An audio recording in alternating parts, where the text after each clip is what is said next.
Kamala Harris formally conceded to Donald Trump earlier today. It's done. Every single corporate press outlet has said Donald Trump has won. Kamala Harris has given up. And boy, are they salty about it. Now, you'd think Democrats and Democrat strategists would learn a lesson after watching Latino voters and black men vote for Donald Trump. Nope, they didn't. They just said that they're all sexist, racist, and white supremacist, and it's exactly what you'd expect. But we do have some big updates. Looks like the DOJ is winding down its cases against Donald Trump. Yeah, they're not going to go after a sitting president, I guess, but Trump is still supposed to be sentenced to prison in New York State. So I suppose it's just going to get a bit interesting. So today, on this most auspicious of days, we'll be going through the cope and the seethe from all of these Democrats and many who don't want to accept it. And with all due respect, those who have. But boy, wait till you see the projections these liberals had for what they thought was going to happen. It is wild how detached from reality they really are. Now, before we get started, my friends, head over to castbrew.com and buy some coffee. We got really great coffee. We got Ian's Graphene Dream. It's low acidity, so if coffee hurts your tummy, then this is the coffee for you. And if you need to stay awake, Alex Stein's Primetime Grind, 2 times caffeine, drink responsibly. Of course, everybody's favorite is Appalachian Nights, but to support the show, go to castbrew.com. It's our company. We sponsor ourselves. And also, boonieshq.com. Pick up your Step-on Sneck and Find Out stickers and skateboards. And for those that wanted to get them, they're back in stock. Of course, always go to timcast.com. Click Join Us. Why? If you're wondering how you can get involved, you want to meet people, you want to make friends, the timcast.com Discord server has tens of thousands of people. You can hang out. And guess what? You're going to get into good debates. You're going to have good arguments, but you're going to make good friends. And you will also get access to our members-only uncensored show Monday through Thursday at 10 p.m. That being said, we will not be having a members-only because I only got 4 hours of sleep so far, and I'm terribly sorry. I really do mean it. I need to go to bed. But we're going to get you that show tonight because there's so much history going on, and then we're going to be no members only. So my apologies. Smash that like button.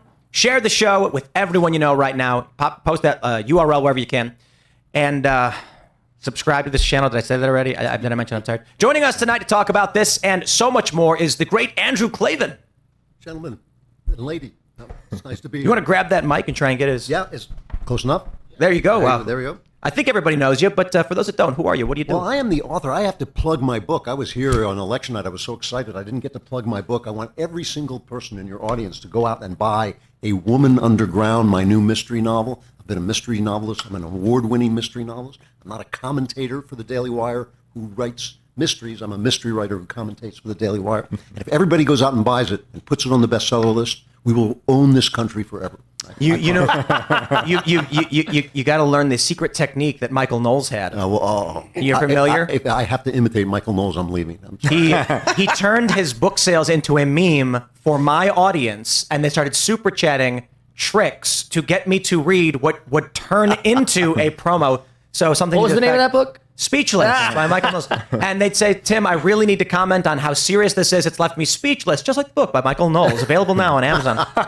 That was one of the best ad campaigns I've ever seen. This is how to take back the culture, to support the arts, right? A Woman Underground. Absolutely. Seamus Coughlin is hanging out. Speaking of supporting the arts, I'm Seamus Coughlin, creator of Freedom Tunes, which is the highest art in the conservative sphere, as far as I'm aware at this point. We're really creating classical stuff. But no, we released a cartoon today that is performing phenomenally well. It is one of our most quickly accumulating videos, at least within the first hour after its release. So it's doing really well. It's called The Good Ending. You can guess what it's about. It's Seamus's magnum opus. Tim says it's my magnum opus. I mean, listen, I was happy to put it together. We have released a cartoon every single day this week. So if you want to help us keep that output up, go over there, subscribe, become a member at freedomtunes.com. You'll get access to our behind the scenes podcast, and you'll be helping us make more.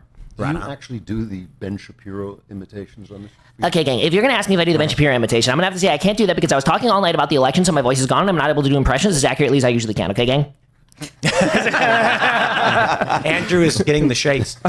Mary's hanging out. Hi, my name is Mary Morgan. My show at Timcast is called Pop Culture Crisis. I was here last night. I think we're all still really loopy, but riding the high of last night. So I'm happy to be back right now. I'm Shane Cashman. I feel great. I'm the host of Inverted World Live, and I'm very happy that the American people rejected the party of Barack Obama and Dick Cheney. face. Amazing. It looks like we're like the fat ones. With all of the food in You're front so of us. decadent. Like you won the bet. At What's least up, Phil? maybe the greedy ones, as I was saying. Hello, everybody. My name is Phil Labonte. I'm the lead singer of the heavy metal band All That Remains. I'm an anti-communist and a counter-revolutionary. And let's go, Tim. Here we go, ladies and gentlemen. The big news from NPR. Harris concedes the election but vows to not stop fighting for a better future. Violent rhetoric, Now by hold the on way. there, friends. Look at that beautiful headline. She concedes, but she vows not to stop fighting. How do you think the AP wrote about Donald Trump's victory? Yeah. Let's show it. Badly. The AP said Donald Trump was elected the 47th president of the United States on Wednesday. An extraordinary comeback for a former president who refused to accept defeat 4 years ago, sparked a violent insurrection at the U.S. Capitol, and was convicted of felony charges and survived two assassination attempts. That, my friends, is called a run-on sentence, and it shows you that not only are they emotionally damaged, they're stupid. I just want to say, if anyone in the Democratic Party has any level of self-awareness, they're going to look at Kamala and say, maybe you should stop fighting. Like, maybe you're not the person who we want at the forefront of the movement. You can sit this one out. You've earned it, Relax. So She's gonna start an OnlyFans now because she has nothing better to do. I told everyone that you I tweeted gotta that get last out of my night. I mind saw now. it. Sorry. That's yeah. bad. So there was a stark moment at her concession, and that's when a squirrel ran across the stage, and it was an omen. Peanut of It was a remote-controlled squirrel. That Trump peanut set in in there. spirit. Never forget it was screaming. I don't know. I thought it was God who sent us a sign that vengeance for Peanut had begot. It was beautiful. Yeah. That Peanut took the stage like that. Or Peanut's brother, The ghost of Peanut. ghost of Peanut, the yeah. ghost of Yeah. Peanuts, That's the next mystery book. which is also Seamus's magnum opus. Yeah, we did. Listen, if you guys want to go over there and check it out, it's really short. It's actually just under a minute. Maybe that's why it's my magnum opus. People just, I overstay my welcome the rest of the time. But So we'll just jump over to our good friends at The View. There was a really Trump Jr. had a great tweet. Candace Owens had a great tweet saying, "We can't wait to watch The View." And what do you think their response was? I think they accepted it gracefully and said that this is what the American people want. Four of them are wearing black and mourning. Well, I just want to say something about the Democrats in general before we play this. Tim, earlier in the show, I think you're spreading a bit of misinformation. You said the Democrats didn't learn a lesson here. They did learn a lesson. The lesson is that you're wrong for the way you voted. The lesson was not we need better candidates. The lesson is the American people are wrong. There are liberals legitimately tweeting, Kamala didn't have a campaign problem. The United States has a problem. No. That's it. Well, I one saw of these that. chicks used to work for Trump, right? The one on the far right of the Her? table. Oh yeah, Of course I think she's so. on the far right. I used to work yeah. for Trump, and now she pretends like she doesn't like him. And then Whoopi Goldberg also used to love Trump and pretends she never loved Trump. Let's play this clip. It's pretty short. I mean, aside from buck naked dancing on the top of the table, I don't know what else she could have done. Yeah, that would have cost her a lot of votes. But anyway, That definitely would have I helped think her. she left it all out on the field. I think she raised $1 billion in 3 months. I think that she ran a flawless campaign, and I maintain that. Flawless. I think now it's the time for us to work. So I want to just say this in protect my response friend's crypto. to this video. A lot of people are saying that they're delusional and they're crazy and they can't admit it. No. I fully accept everything they said. Kamala did run a flawless campaign. As flawless a campaign a crackpot far-left cultist could run. And that means America says your ideas are garbage. It could not have been better. There is nothing she could have done to sell this trash to the American people. There's I agree. a common theme that I was noticing today is that a lot of people are very quick to say that America wasn't good enough for Kamala. That's right. I'm not kidding. They're saying that America is an inherently bad place, and this speaks to the opinions that they have of America and of the people in America. That America's inherently bad, America's inherently racist, America's inherently sexist, and it's all of these negative things. These people don't love what our country stands for. They don't love the founding ideals of small government, of individuals rising up and taking care of themselves independently of the government. And you can hear it when they say, well, you're not good enough for me. It speaks of significant arrogance, and it speaks of just a bad worldview where they are the goodness and the rest of the world falls short of their goodness. It's almost like, and I'm not that I'm one to speak about religious religious ideas because I'm not particularly religious, but it speaks to the idea that I am the God and the rest of the world must meet my expectations. That's exactly right. First of all, they wanted to get rid of the Electoral College before. Now they have to get rid of the popular vote. Which, by the way, they're not beyond trying to do. But they do that all the time, too. Every structure we have, they wanted the Supreme Court gone because they lost the majority there. They want free speech gone because they've lost the argument. I agree with Democrats completely on their plans to stack the Supreme Court with 6 more justices. We'll wait until January 21st. Their former plan is that the plan has gone by the boards. Trump said he wants to be more moderate and heal the country. He should give the left one of the policies they want. He should say, I will stack the Supreme Court. You guys have been saying that you want this forever. Let's do this. We'll help the American people. Realistically, there's probably going to be one Supreme Court justice that will retire in the next maybe two in the next 4 years. And so hopefully if things go right, we can get 2 more, Clarence Thomases. Unfortunately, he's going to be one of the guys who'll step down. Unfortunately, so that means we got to get another one of him, and maybe a second, maybe someone that's reminiscent of Scalia, but someone that's kids, right? an originalist. You got to invent cloning for. Wouldn't that be great? I understand it's probably harder to find someone that has that kind of pure understanding or that pure look on the originalist ideas, but that is really what we need because. Judge Napolitano says this all the time. Either the words mean what they say or they don't. And if they don't mean what they say, then they're meaningless. So there's no point in having a constitution unless it means what it says. I love that. Whenever we get these favorable rulings in the Supreme Court, the left is like, the Supreme Court is white supremacy, and it's like Clarence Thomas with the majority opinion. Well, I want to say 2 things about this. Firstly, this clip, and then secondly, something about how the left is responding to this generally. She makes an argument that I don't think she realizes is a complete and total self-own. She says Kamala Harris is a great candidate. She raised over $1 billion. Yeah, she had a lot of money thrown at her and still lost. That's what you're saying. Her campaign having significantly more money than Trump and her still losing is not a fact in her favor. And I also want to mention this. Donald Trump is a unique candidate. Donald Trump is a unique candidate because he's the only candidate in decades to win 2 elections despite being overspent by his opponent. That doesn't usually happen. And the second thing I want to say is we're getting this hilarious take from a lot of left-wingers where they're posting all over Twitter. I'm very confused. How can it be the case that I am correct about everything all the time and that Donald Trump won? I'm trying to square this. They're like basically saying this without any irony. How could it be the case? It's like, because you're wrong about everything. They're incapable of introspection. They actually do. There actually is a Marxist idea, direct from Marx, that you can tell something is right or true if it helps the revolution come about. Yeah. So in other words, it has to. That's what the idea. You can't ever be wrong. It's zealotry. It's religious, or I say cult-like fervor. Yeah. It is. Tim's exactly right. It is religious, and it also speaks to the idea that there are without a God. And again, I'm not the guy to speak on religious things. We're going to change that. I'm fairly agnostic. But change that. But without a God to actually dictate what is moral and what is good, then there is no moral or good other than what helps you attain the ends that you're after. And that's one of the things that the left does all the time. Can I ask you something? Because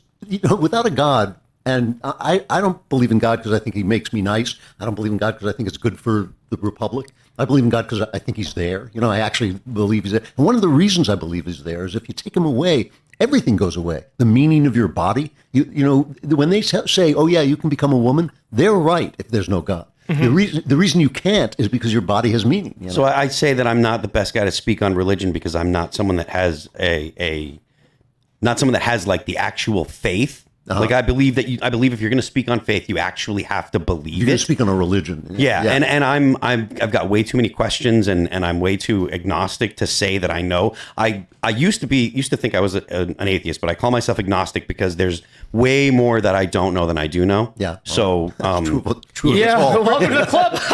Sorry, real quick, because we had a super chat come in and just reminded me of something. Didn't Rudyard say Trump would win?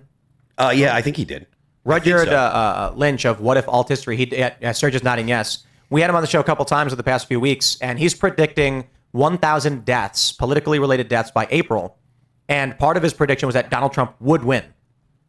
What do you mean? Deaths? Political deaths? Yeah, he believes. What does that mean? He believes symbolic? that we're going to see insurgency and violence from the left following Donald Trump's victory. You know, I actually don't agree with that. I was saying that I've been saying that Trump would win the popular vote and the electoral vote for weeks. Really? And yes. Oh, yeah. You called it. I did call it. And the reason I called it was not because I'm good at observing polls. It's because I'm good at observing the culture. And I think the fact of alternative media has actually changed everything without people realizing it happened. It kind of came in slowly. And so we don't really realize how much the culture has changed. But I think because of that, they can be seen now. They used to move in a shield of invisibility created by the media. And they realize they can be seen. If they go out and burn down buildings, we see them. And we think, oh, that's the left. You can't have these kind of George Floyd things where everybody goes, oh, we deserve this anymore because they did it once. That's all you get. You get to burn down buildings once.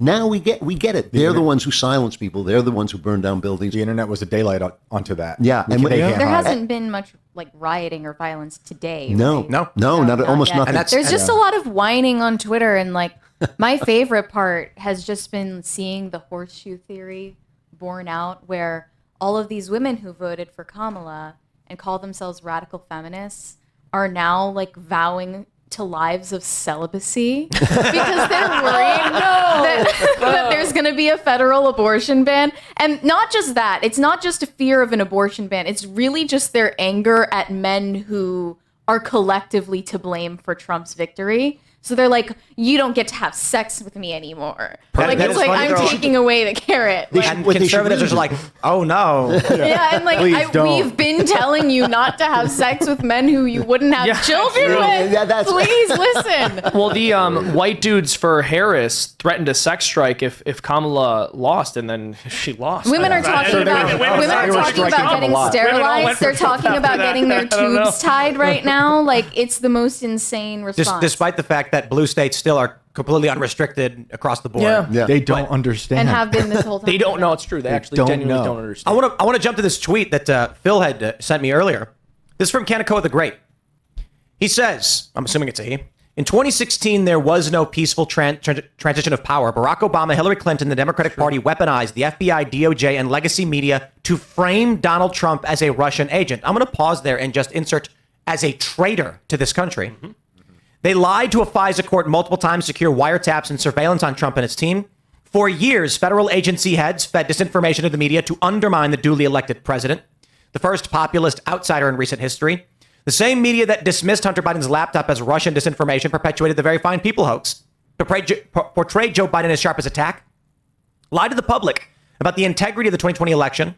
Russiagate, along with disinformation campaigns and social media censorship from the left, fueled widespread distrust and deep frustration with our institutions, ultimately leading to the events of January 6th.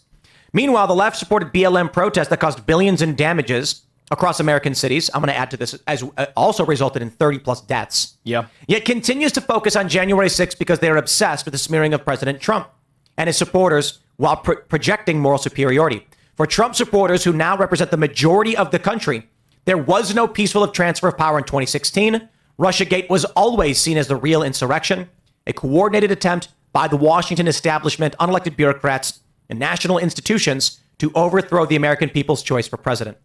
And they framed Donald Trump as a Russian asset, a traitor to this nation. So now, I say this. We must be reasoned, but there must be accountability. Yeah. Amen. I do not think it is good if people are saying, haha, abuse this, abuse that. No, hold on. We are going to be like stern parents. Donald Trump must appoint a great AG, a deputy AG, a good head of the CIA, a good FBI, head of the FBI, and we're going to get warrants, and it's going to be legitimate. And the people who lied to fabricate evidence and arrest their political opponents shall be held accountable as our Constitution and codified law prescribes. Absolutely. The fact that it had not occurred to me, and I was aware of all of the things that had happened, but until I read this, it hadn't actually occurred to me. This is true. There was no peaceful transfer of power. When the establishment and the existing or the outgoing administration, in conjunction with the administration that thought that they were entitled to power, used their connections with the bureaucracy, the existing bureaucracy, to attack the incoming president, that's an attack on the United States. That's an attack on America's choice for president. And furthermore, all of the behavior that happened, all of the violence that happened in 2020, all of the things that were supported by people like Kamala Harris when she was saying, I will bail you out of jail. All of the Democrats that were saying things like, we're going to be in the streets and we're going to stay in the streets. All of that. So like the media, the whole point of it was to attack America and make Americans afraid. They perpetrated the biggest attack on America since 9/11.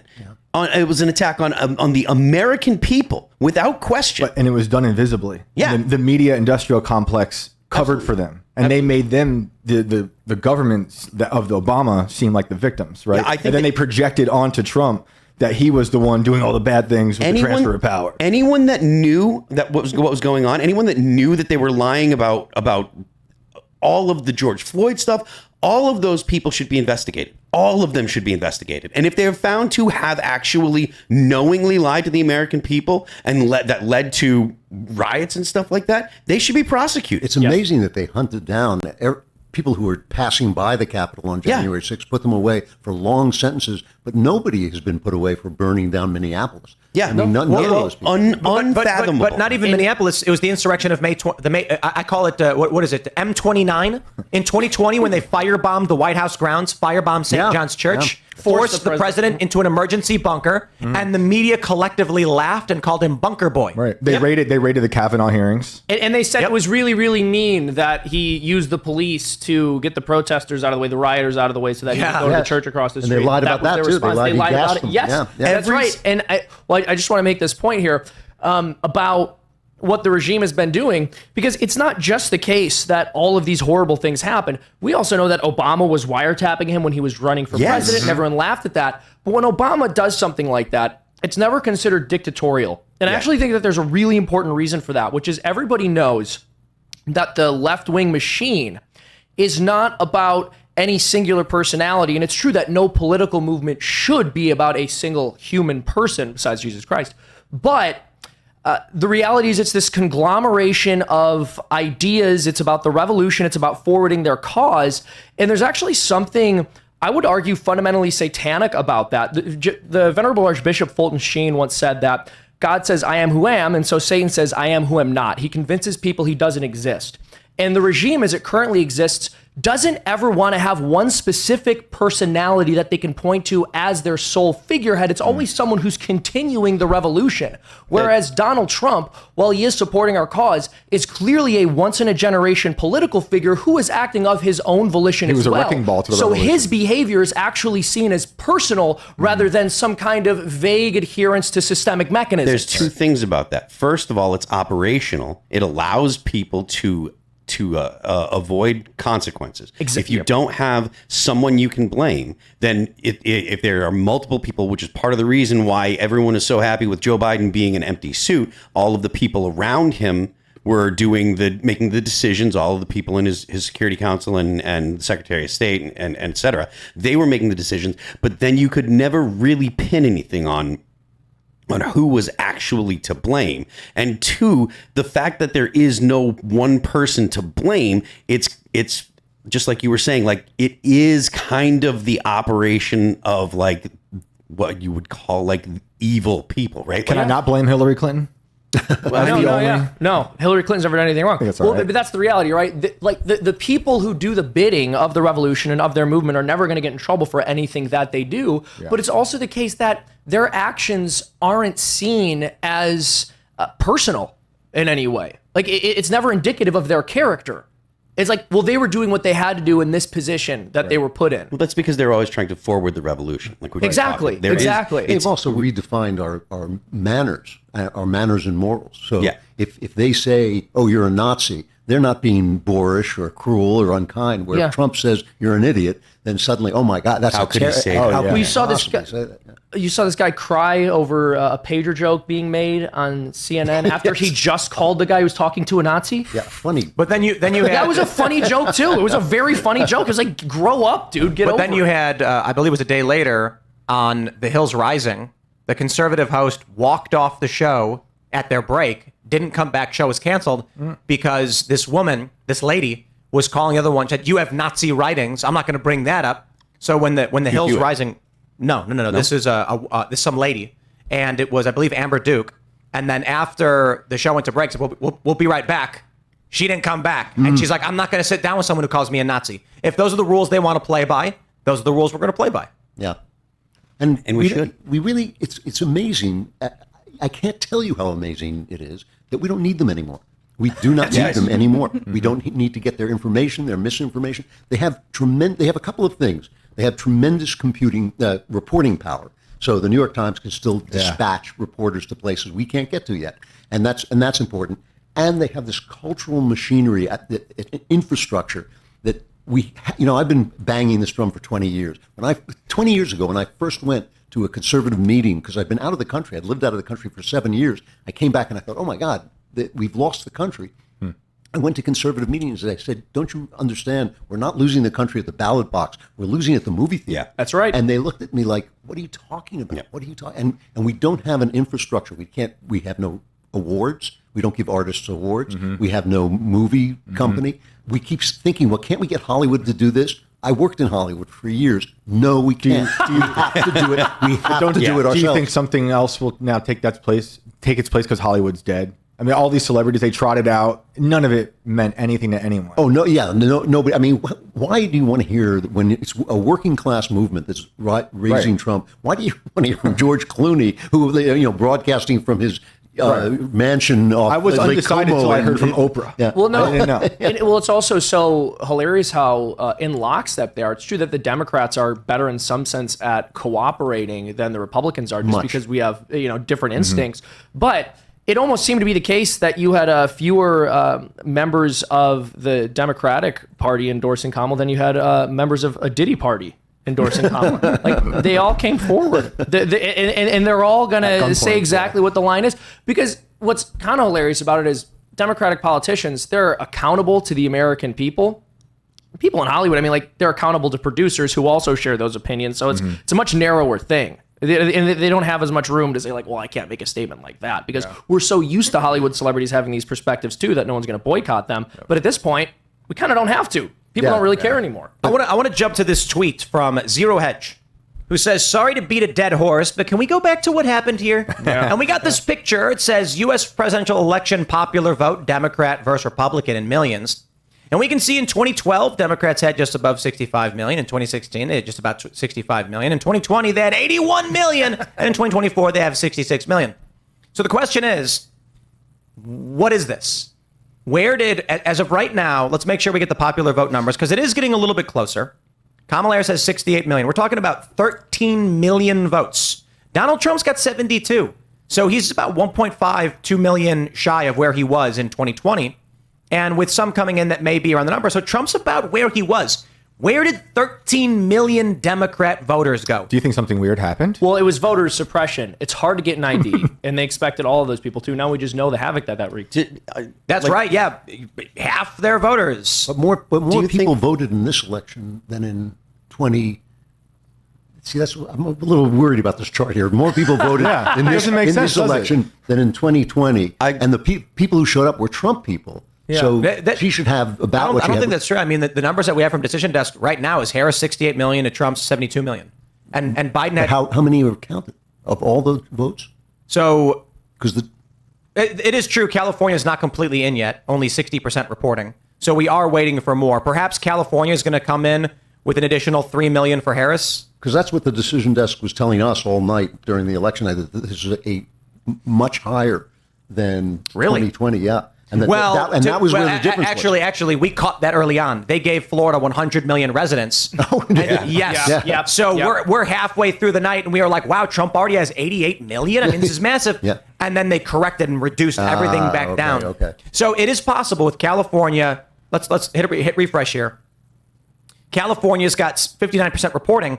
Perhaps we're going to see, if we're a little bit more than halfway there, we're looking at what may be 6 million from California that have yet to be counted. It could really be that simple, that they've just not counted the votes yet. It was my kind of guess or inclination that the reason that there was so many more votes counted in 2020 was because they were literally mailing them out to people's homes They were filling them out, and then they were going and collecting them. So it was a total mess. Yeah, so it's like as much as there were more votes, they weren't real. They were phantom votes because they were people that would never get off the couch and go vote in the first place. And if you go out and you mail people ballots and then they fill them out and then they go ahead and you go and collect them, you're not going to get a vote from an informed populace. You're going to get a vote from people that are doing what their friend said or what their mother said or something that they didn't even fill out, because if you got 5 people living there, maybe dad just fills them out for everybody and hands them to the guy that comes to the door.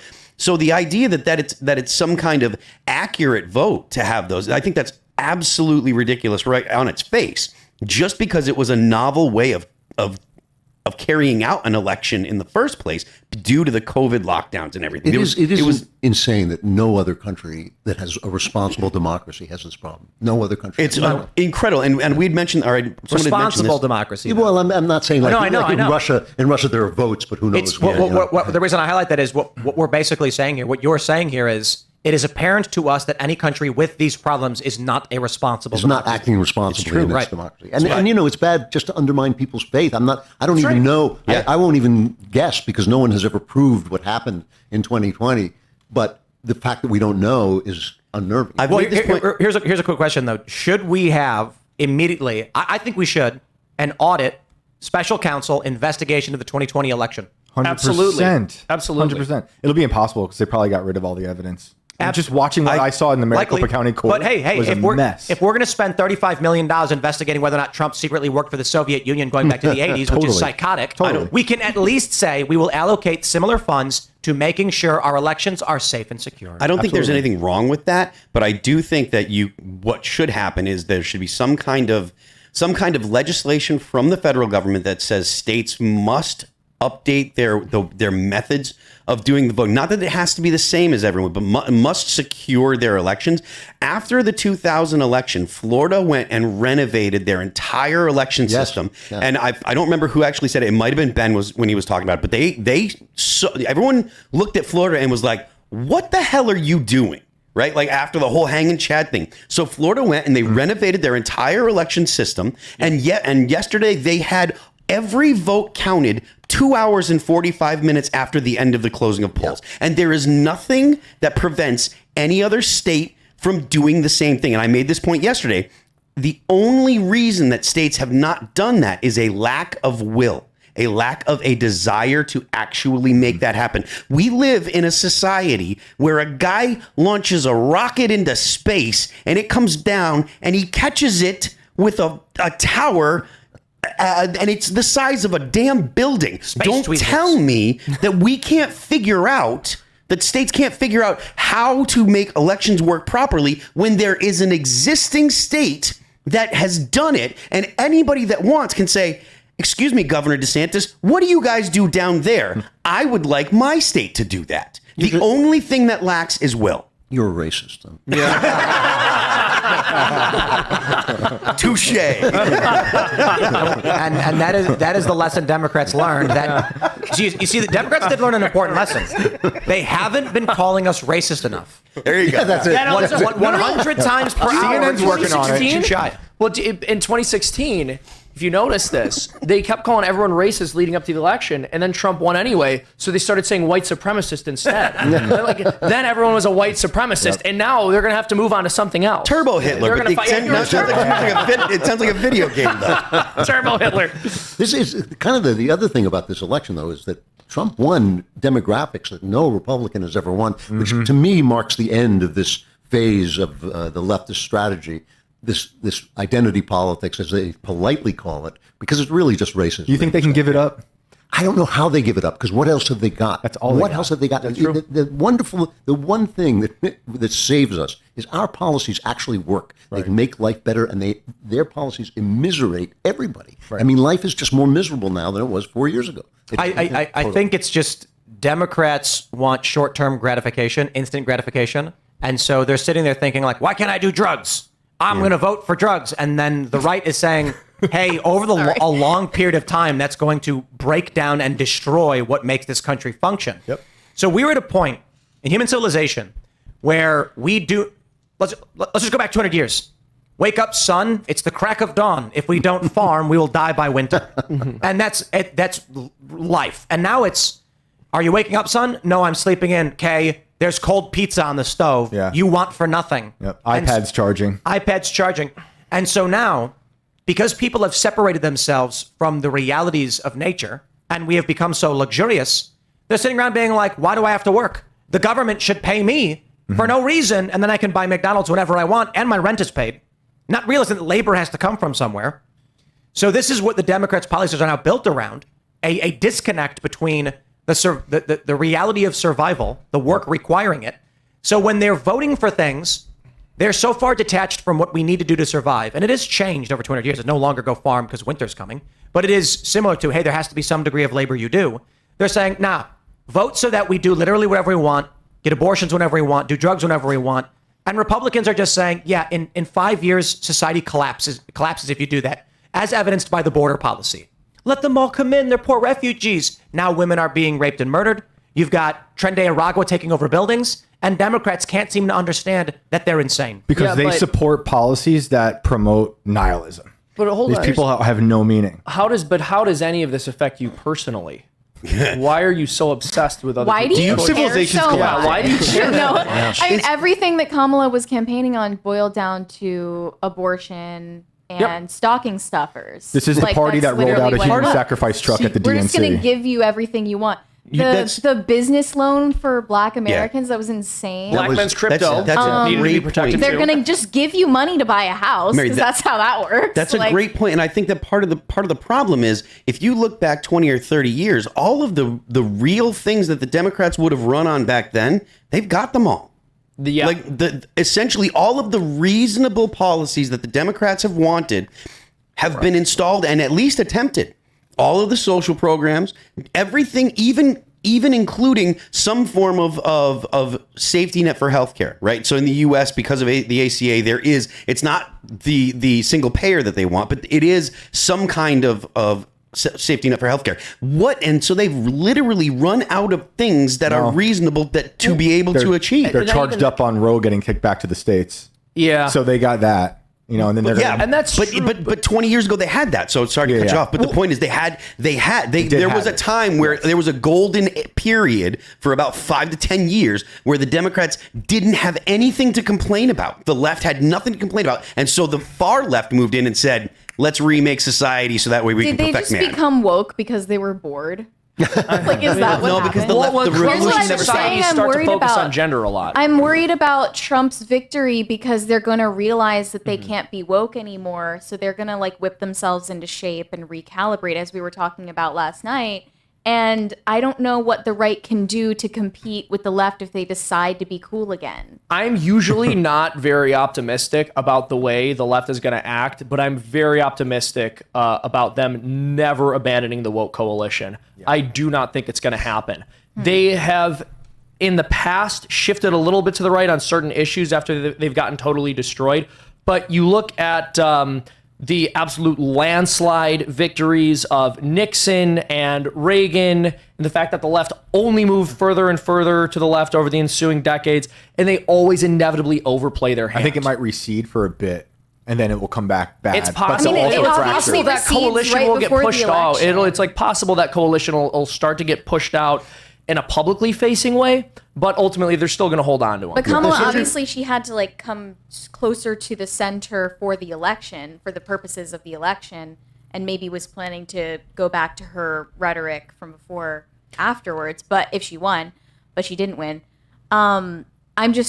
I'm thinking that they've been distancing themselves from wokeness for a while now, and they resent the people in their party who made that the norm. They definitely have. You're right about this. But no fight ever ends. That's the whole point about politics. There's no ultimate victory. And I do think there's a religious aspect to this because everything they say makes perfect sense if there's no God. I mean, everything that they talk about, that we have no identity, why would you want to have babies? What on earth are you doing having babies when you could be having random sex and just working, making a lot of money? And all those people who put out those videos, I'm so happy that I have no children.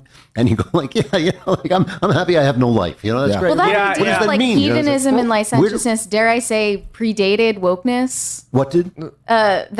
That sentiment that you're talking about, like just licentiousness, hedonism. Well, it's just woven. secularism. It's woven into the idea. First of all, the death of the family is woven into the leftist idea because the family is a self-governing unit on which all free societies are based. You cannot have a free society without families, and that they know it. They said it. It's not that the Marxists didn't say this at the very beginning, that we have to get women into the workplace because if they're in the home, they're upholding a different set of values than the values of the workplace, and they don't want that to happen.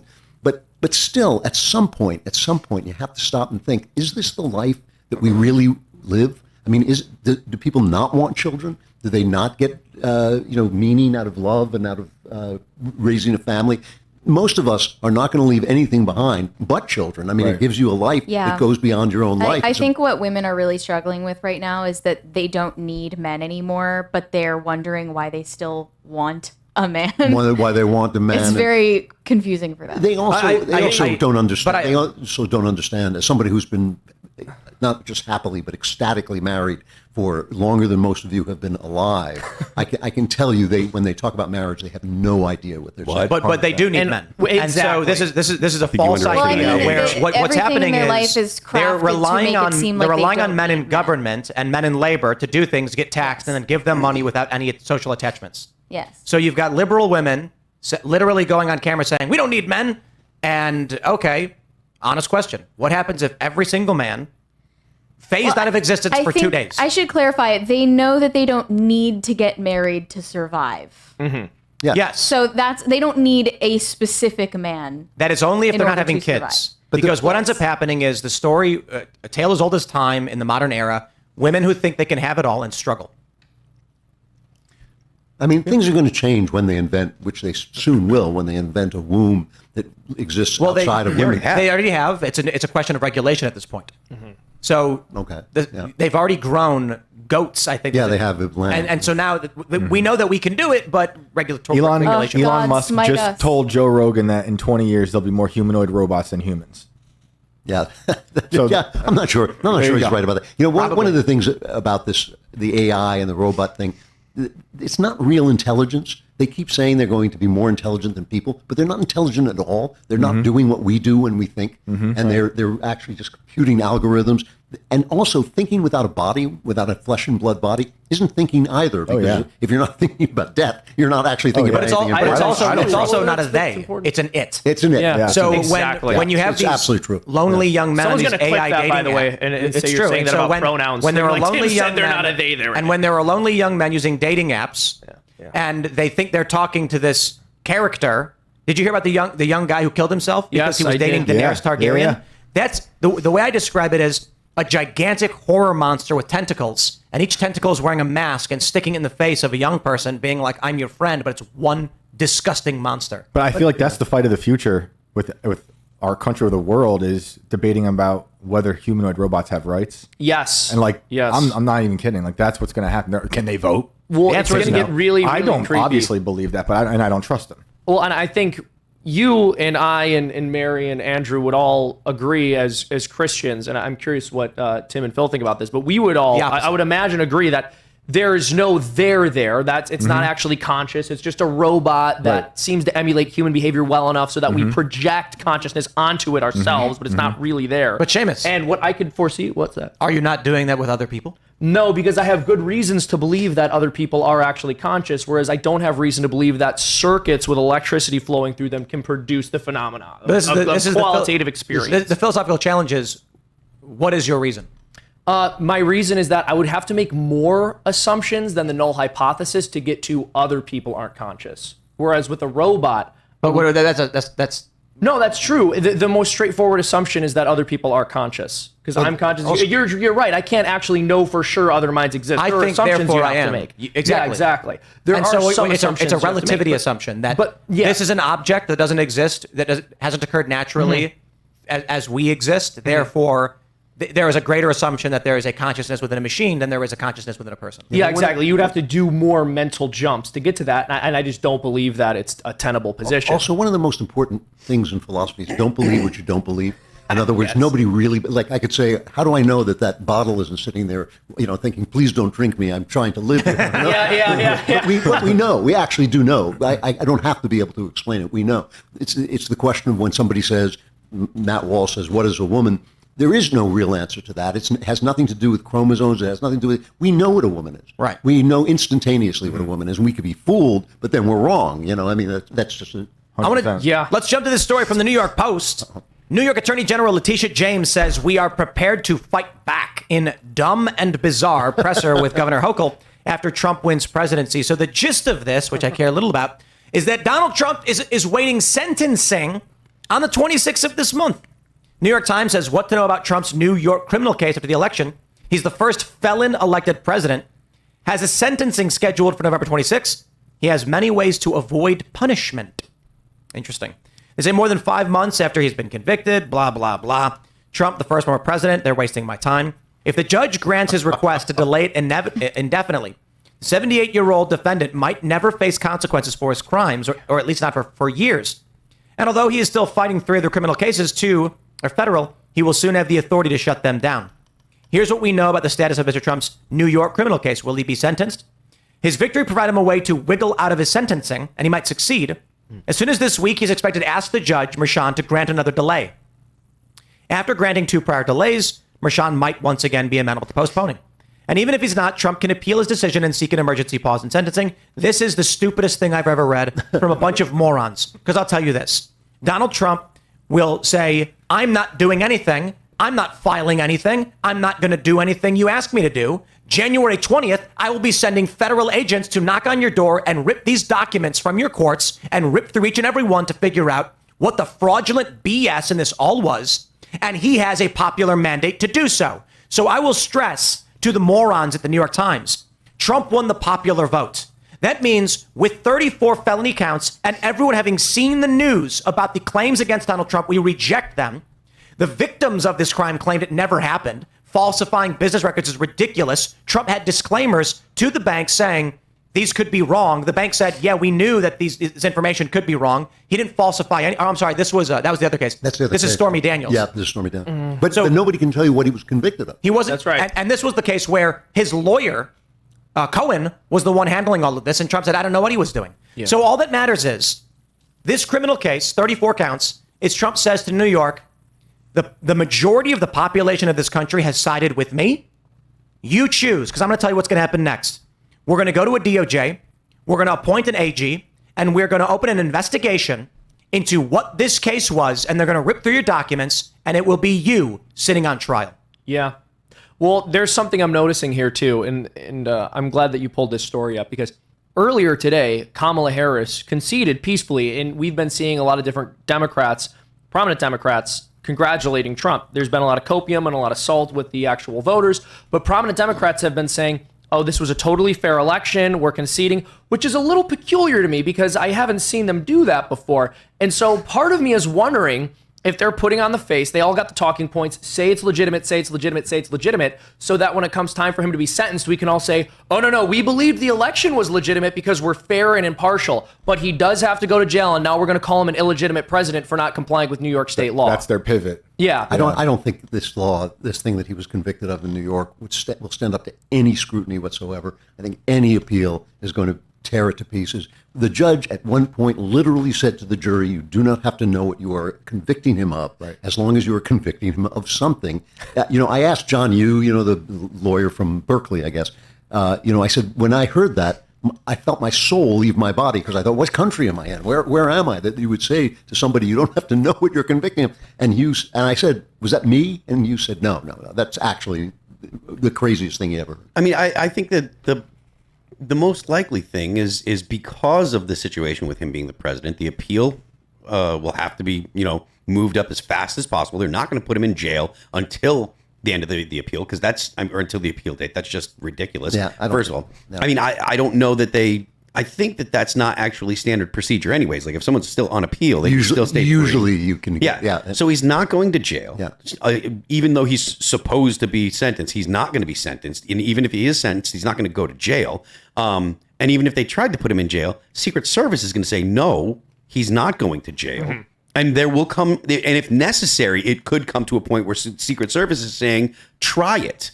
Like Secret Service has Secret Service. Like you can see. I don't think this, it's going to come to that. No, I don't think so either. But my point being, Secret Service, like it's not just the people in suits. Like if you remember on the day that when Trump was shot at in Pennsylvania, there were the guys in suits, but there was also the guys in full-on body armor and kit that looked like an entry team. Like those dudes are Secret Service as well. They're not going to allow you to just wrap the president-elect up and put him in jail. First of all, and second of all, as soon like I said, because of the fact that there's because there's going to be an appeal and it's likely going to get overturned, and anyone that looks at the circumstances is going to be like, yeah, this is probably going to get overturned. I imagine New York would be like, hey, let's chop this one. When's the next open date? We'll move some stuff and shuffle around. I think we can fit it in December and make this problem go away. I have to confess that I'm a dissenting voice here. I'm a little bit soft on vengeance.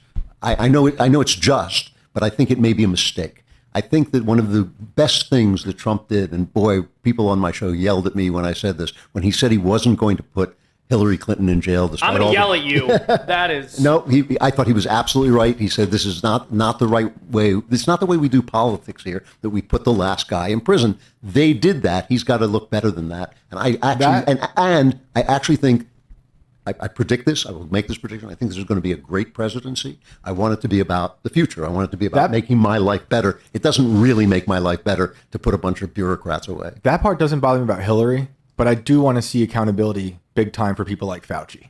Yeah, Fauci. I agree. Those people that's crimes against humanity. I think they mutilated society. They did. It was a terrible, terrible thing. I'm not sure what crime he committed. Maybe I don't know what crime he committed. Well, there's the issue. You don't have to know what you're convicting him of, Andrew. Right. You just have to know you're convicting him of. Oh, that's how the left does it. I feel relieved. But so I suppose the challenge is getting into bureaucracy, procedural crimes, how we handle those. That is, if we had a ban on gain-of-function research and Fauci bypassed this ban by funding EcoHealth Alliance, who then went to China instead, do we make the argument that this was a circuitous method of funding gain-of-function research during a ban? That's why when Rand Paul was questioning Fauci and said, this is gain-of-function research, Fauci was like, no, it's not. Yeah. And I love this hearing because Rand Paul is like, gain-of-function research is when you take a virus and you infect animals with the intention of gaining functions in those viruses to make them more viral, more contagious, etc. And Fauci's like, well, this was not, he's like, this was not gain-of-function research. It was just us taking a virus to make it more viral and to increase, and it's like, all you're doing is describing literally what it is. He lied about it. Rand Paul holds up a document saying, here's you calling it gain-of-function research. The question is there going to be a political appetite to go back to these things? So I've already heard people say, I don't care about 2020 anymore. Trump needs to get in. And he just needs to start cleaning up the DOJ, cleaning up the FBI, getting rid of the political lawfare. I think we're probably going to be more focused on pardoning J6ers and commuting sentences of those. I think is hugely important. That's different. Yeah. And so I think there's going to be a much less appetite for things like Fauci and all this stuff, especially considering Trump was the one who initially said, stop 2 weeks to slow the spread, and was the principal pushing. Oh, yeah. And not only the January 6 people, I want those old ladies. My disgraceful exit. But before I go, I want to let everyone know to subscribe to Pop Culture Crisis, and you can follow me on Instagram and Twitter at Mary Archived. Thank you for having me. Right on. So who do we got popping in? We got Ian. Is that Ian? Come on in. We gotta wait till you're at the microphone because no one can hear you. Mary Morgan is a superstar in hiding. Mary Morgan, ladies and gentlemen, thank you, Mary. Thanks for coming, man. Good to see you again. Actually, you're big time. Let's can I make a point about Fauci real quick? Yeah. Just that Sir Francis Boyle, who is the American legal expert who authored the American implementing legislation for the International Bioweapons Convention, said that what happened there was, in fact, illegal under our legislation. Right, because we had banned this dangerous practice. But let's talk then about J6ers, because I think there's a bigger appetite for the immediate. There are people currently in solitary confinement right now. It's insane. I saw a post where someone said, I learned Trump won on a smuggled-in radio. Wow. And there are people who are in jail right now who have never been charged. It's insane, and the old old people, the old ladies who have been put in prison for protesting abortion by praying. You know, that's another thing that's got to be. You know what I want to see? I want to see Donald Trump invite the pardoned and commuted J6ers to the White House. I would love that. By the way, if prayer didn't work, they would not have to throw pro-lifers in jail for it. I'm just going to say, I'm going to put that out there. I like that. Totally.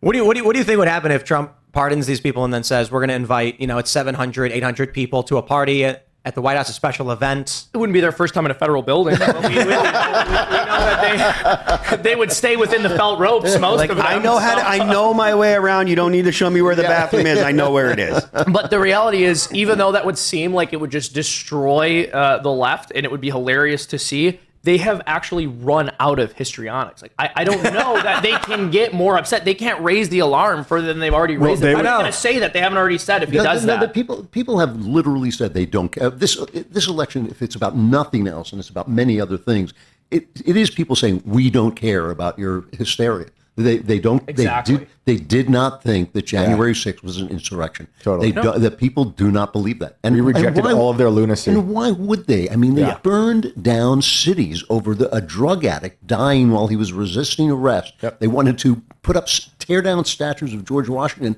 and put up statues of the drug addict. They actually did that.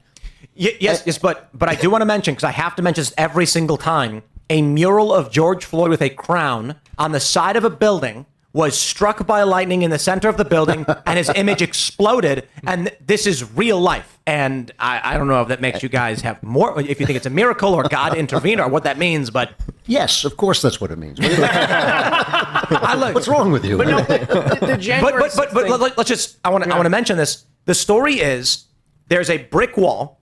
It's got a big mural across the board. Right in the middle is George Floyd. They put a crown on his head.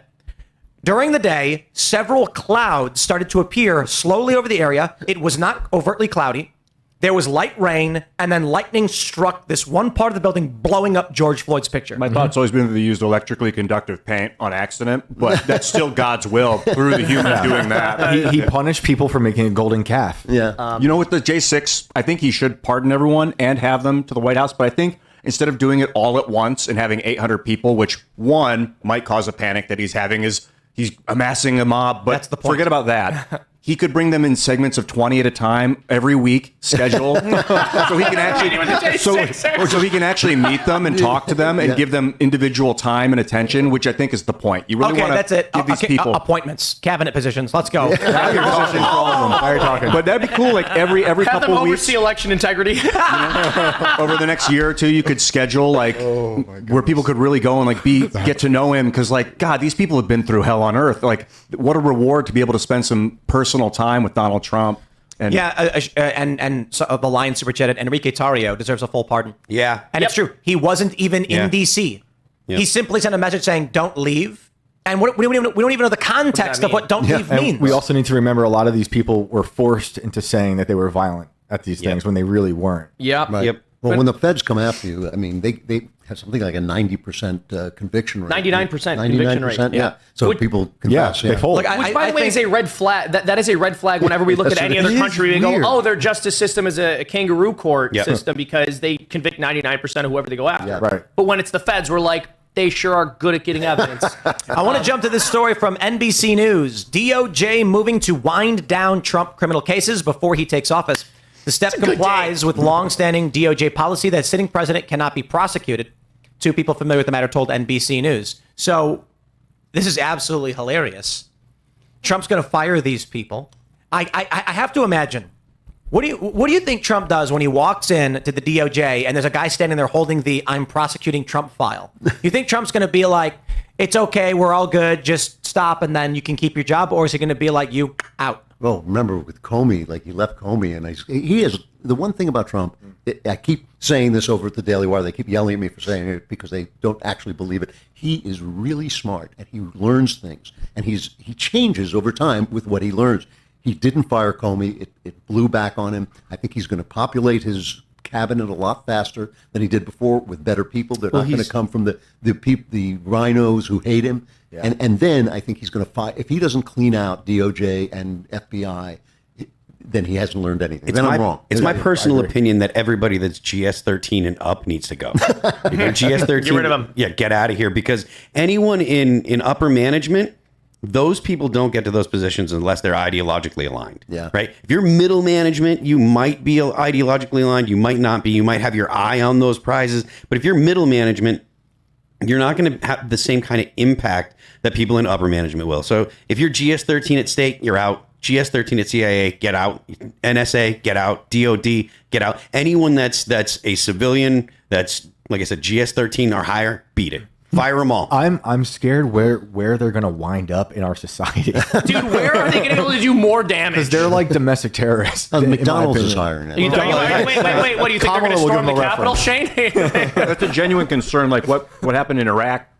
Excuse me, I'm chewing this delicious prosciutto. Charcuterie. Charcuterie. Thank you, Tim, for purchasing that. If you did. I did not. Well, Daily thanks to Wire whoever just did that. brought it in. But they got, Project 2025 provided it. when they overthrew the Ba'ath Party, Saddam Hussein's party, they basically threw them all out, and they created ISIS. You know? That was entirely de-Baathification, and that was and the problem with that was like there was no competent government to replace them with. Here, you're talking about like an existing structure, and I'm not talking about getting rid of everybody. I'm only talking about getting rid of the upper management. I'm just saying that those people really hate us, and our way of life, and wherever they end up, they're in the it's gonna be minority. like- yeah, true. The point is, look, there's if what you're saying is true, and they do hate us, I agree with you completely. They hate our way of life. They have nothing but malice for your everyday people, but leaving them in government is worse than getting them out. Oh yeah, so I don't know where they're going to go. I'm not saying leave them in. We could exile them. I don't know. Like, they don't need to stay here. We could go ahead and toss a couple oil rigs or a couple dozen oil rigs out there and send them. We'll send them to Mars. Martha's Vineyard. Yeah, I was just thinking the same thing. Hey, Martha's Vineyard. Yeah, It's like Australia. yeah. Everyone there loves them. It's a beautiful place. They can go retire and just bye-bye, go away, strip them from power, and we're done with it. But I do think that it's important to get rid of the people that are ideologically possessed. I mean, Mike Benz talks about it as the blob. You know, people at state, people at CIA, NSA, DOD, the people that are in these positions that have the impulse to try to shape the currently the United States. There's always going to be some kind of apparatus in the United States that wants to shape international affairs. The U.S. is still the indispensable nation. The U.S. should be the country that makes sure that the seas are free for everyone. That has been since the Barbary pirates. That has been a ubiquitous, unquestionable good for the world that the United States has done, keeping the seas open for commerce, right? That's been something that the U.S. has done for ages and ages. It's probably likely to say that the British did it for a while, but up until like at the end of World War I or World War II, the U.S. took that position, and it's been a total good, right? It's not actually intervening in other countries. It's not trying to change who's in charge of countries, but overall, there is almost no bad that comes from the U.S. keeping the seas open and free for trade, right? So that's fine. There's probably, I don't know that we're going to be able to, or that we would be interested in having the U.S. not be the reserve currency, because again, no, it's important that I think that's probably something that we're going to have. It's possible that you could say maybe a something like Bitcoin could be, but I don't know. But it can't be. Why? Because you can't control the production of Bitcoin. Yeah, I think that's part of the appeal to some of the libertarians. But anyways, I'm not right. So the U.S. reserve currency you can't use Bitcoin as a reserve currency. You need fiat, so that this is the benefit for the U.S. with the petrodollars, that we don't need to produce anything to buy anything we want. Yeah, we literally just determine if you want to buy oil, you have to get our permission. Yeah, but that's done with Saudi Arabia breaking that deal and the BRICS nations launching their new currency. I suppose Donald Trump's going to have a heck of a task ahead of him, because I don't know how we come back from this. I mean, look. I'm not a big fan of this system of U.S. world police, use our currency or else we're the only superpower. But warning to everybody, whatever you think is going to happen with Trump or Kamala or whatever's going on next, the petrodollar is on the verge of collapsing. BRICS is launching their own currency. They're talking about trading, and they already started trading outside the U.S. dollar, which means everything will get more expensive. And the first impact will likely be imported goods will be ridiculously expensive. Also, our debt will be impossible to pay. I mean, Yeah. Yep, that's it right there. So because my- we've been trying to the game is to keep the U.S. under levered. Right. The game is it's really, really fascinating how these rich people make money. Check it out. You take $1 million loan and then you hope the $1 million becomes worth less. If I make $10 an hour and I borrow $10 from you, but then the value of that labor goes down, I only owe you $5 worth of buying power. The number is nothing, but regular people don't get this. So the U.S. is basically saying we can spend as much money as we want and grow and dump and amass the debt so long as we devalue the currency at a higher rate. So that way, when we have to pay back labor, we have more supply of labor than we took in the first place. It's a ridiculous system, and it's going to implode, especially now with the petrodollar going away. So, and if that does happen, then we're looking at a situation where the United States no longer will be the indispensable nation, and that power vacuum will be filled by someone, and it's not going to be filled. It's not going to be filled by a country that has altruistic impulses, right? Like the U.S., for all of our flaws, the U.S. still is the best country in the world and the fairest country in the world in dealing with other countries. Not that the U.S. is perfect, but do you want China to be calling the shots? Do you want Russia to be calling the shots? Because, I mean, it's not going to be good. I'm curious your thoughts on this, Andrew. On which? On the state of the petrodollar. Will the U.S. be able to maintain this, and what happens with BRICS nations? We will only be able to maintain this as long as there's no competition, and so far there's no competition because what Phil's saying is right. We're trustworthy. You know, it used to be, no, we are. I mean, if you come here and invest and your money makes money, we give you the money that your money made. If you put your money into China and your money makes money, you never see it again. Property rights are important. Well, Property rights are important. The reason we have fracking and no one else has fracking is because when you own property here, you own it right down into the ground. Not in China. And not in England. You know. But there is the risk with the fraud case against Donald Trump in New York, where they basically said we can seize your assets and make up fake charges against you. Yes, they did. And seizing assets is one of the worst things we've got going now. I mean, even when you do it against drug dealers, it's wrong. That's what they're doing. They're using drug enforcement against Donald Trump. Right. So, yeah, look, there's all kinds of problems with our government, certainly, and there's all kinds of corruption. But still, when you compare it to other countries, we're still the dependable country. And so because of our debt, if we lose our dollar as the standard reserve, we're screwed. We're deeply screwed, yeah. And Trump knows it. What do we produce? What are our exports? So I explained it a bit, but for those that don't understand, we'll keep it simple. If country A wants to buy oil, they have to use their currency, come to the United States and say, or someone selling U.S. dollars and say, I want U.S. dollars. I'll give you X amount of my currency for dollars. The United States doesn't have to do that. In order to maintain the value of a country's currency against the dollar, they need typically to have more exports than imports. That's a simple way of saying they need to do work that others value so they can get U.S. dollars to buy oil. The U.S. sits around, we get fat, we don't work, we produce very little, and then we point guns at other countries and say, we got the petrodollar. We can print it as we see fit to buy the oil when we want. We could print graphene. I talk a lot about it. I've been talking about it for probably 5 years at this point. The hydrogen graphene production system is pretty cool. They do this thing called flash joule heating. Okay, dude, I got to stop you right there. I'm sorry. I know you want to talk about it, but we're literally talking about foreign policy war. We're not talking about graphene. We're talking about exports. We're talking about currently right now, what is the U.S. doing? And that is not on the chart. I just told you, if you are asking about what can we export. That is not what I asked. I said, what do we export right now? We export very little, unfortunately. Very little culture. And in the immediate of what we can export, it's not going to be graphene and hydrogen fuel cells and none of that. That is not in the immediate. What's your solution? Well, first thing we need to do is start manufacturing things here at home. We need to figure out how we can get rare earth minerals. We need to start going into Alaska where we can get oil and we have plenty of where we just don't exactly. mine it. Yeah. We need rare earth mineral mining, which we export to which we outsource to China.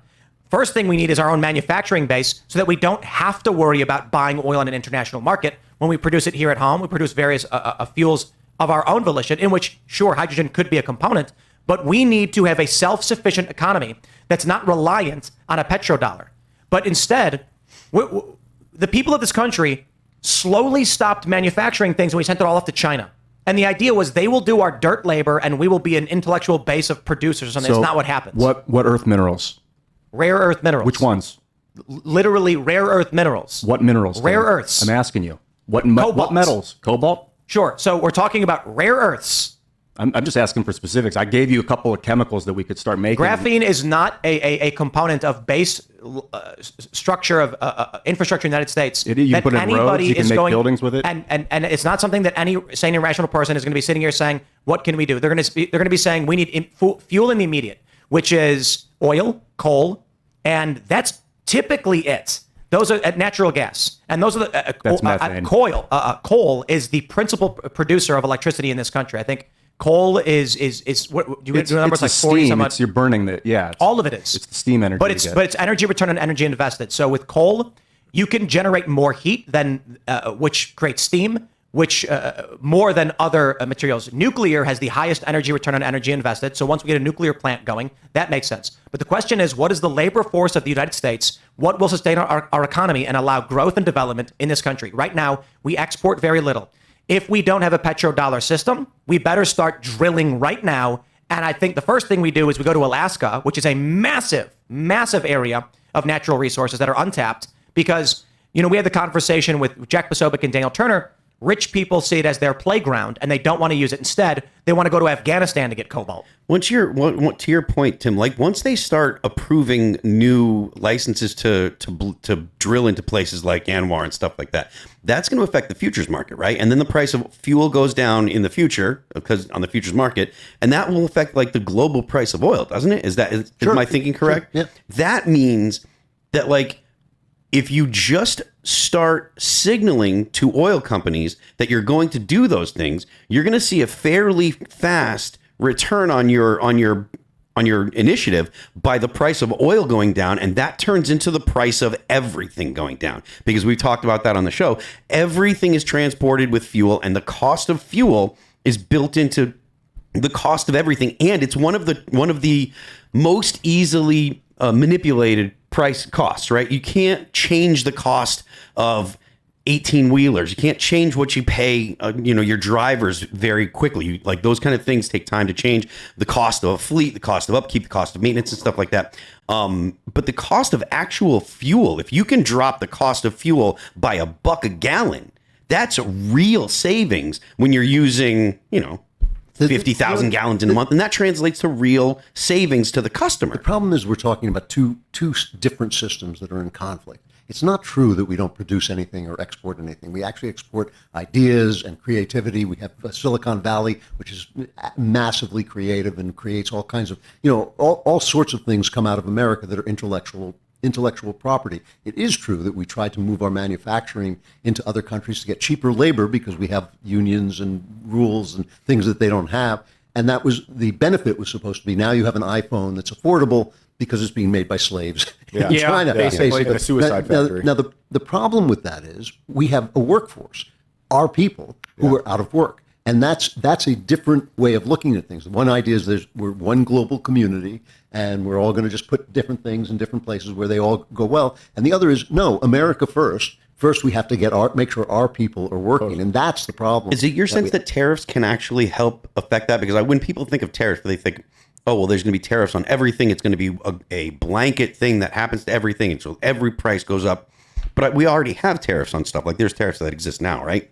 And so is it possible to use tariffs to affect the prices and as to make it cheaper? If you use them, you can only use them for a little while because ultimately we pay for everything, right? You're going to pay it's a tax. It becomes a tax. Yeah. So Decision Desk has finally called Arizona. That's it. Trump 312. I think that means Ben Shapiro was right. Yep. Wow. Yep. I was also right. I think Ben had 316 because he thought New Hampshire might be in play. But this is 95% what he had projected, 312 for Donald Trump. So there it is, ladies and gentlemen. Yeah. There it is. So now it's a sure thing. It is. I was a little bit worried. You're worried, yeah. I mean, that's a pretty good margin. That's a really good margin. Amazing. And the popular vote, that's insane. And the House and the Senate, I mean, it's unbelievable. What's popular vote? What's the popular vote? 72.8 million. To Harris's 68.1. It's 5 million almost, is it? Yeah. Yeah, It's wow. similar to the 4 point 4.6. It's a massive victory in every way, especially the demographics of it. I mean, the demographics have totally changed. He's completely changed the game and completely reformed the party. This is what we were getting into these big arguments because I was not a fan of the old Republican Party. I'm not a fan of the Bushes. I'm not a fan of McCain and Romney were jokes to me. I mean, I didn't even know. When McCain was running against Obama, I couldn't even tell people to vote for McCain. You know, Right. I knew what Obama was. I thought like this is going to be bad. But how do you tell somebody to vote for this desiccated old man who's more worried about the opinion of the New York Times than he is about what he's doing for the people?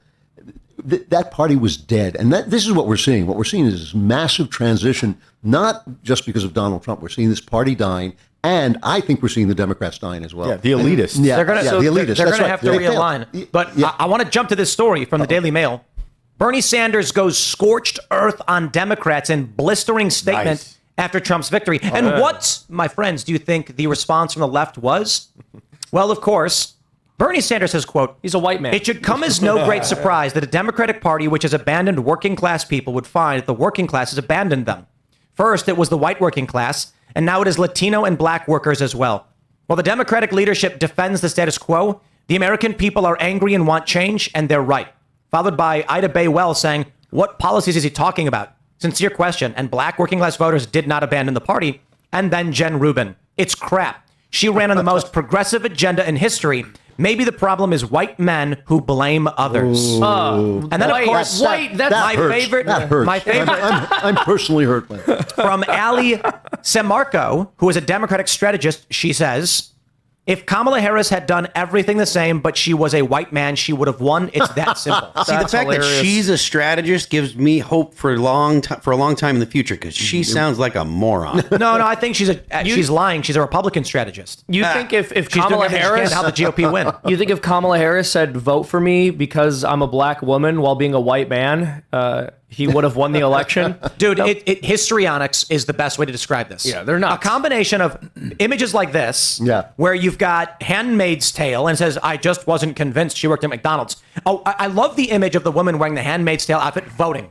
Yeah. She's like, I'm the Handmaid's Tale. I'm going to cast my vote. Such a good point. No, it's true. Yeah. Well, I mentioned this last night, but they dress up like they're characters in A Handmaid's Tale, and they wear this ridiculous Halloween costume when there are women who are actually forced to wear burqas in the real world because leftist women would rather stand in solidarity with imaginary characters than admit that men other than white Christian men mistreat women in some And the circumstances. novel was actually supposed to be a satire on Islam when it was first written, and then Wow. I think the author was mad that they even hijacked. Wasn't it the Iranian Revolution that inspired it? I've heard that. Yeah. I want to stress as well the histrionics in this thread that Cassandra McDonald has posted.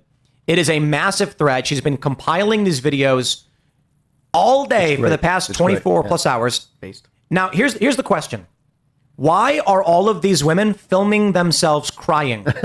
Yeah, no, Because it this is narcissistic yes. and histrionic personality disorder. Because victimhood right. is their They currency. they never cared about politics. They cared about being victims, and they got exactly what they wanted.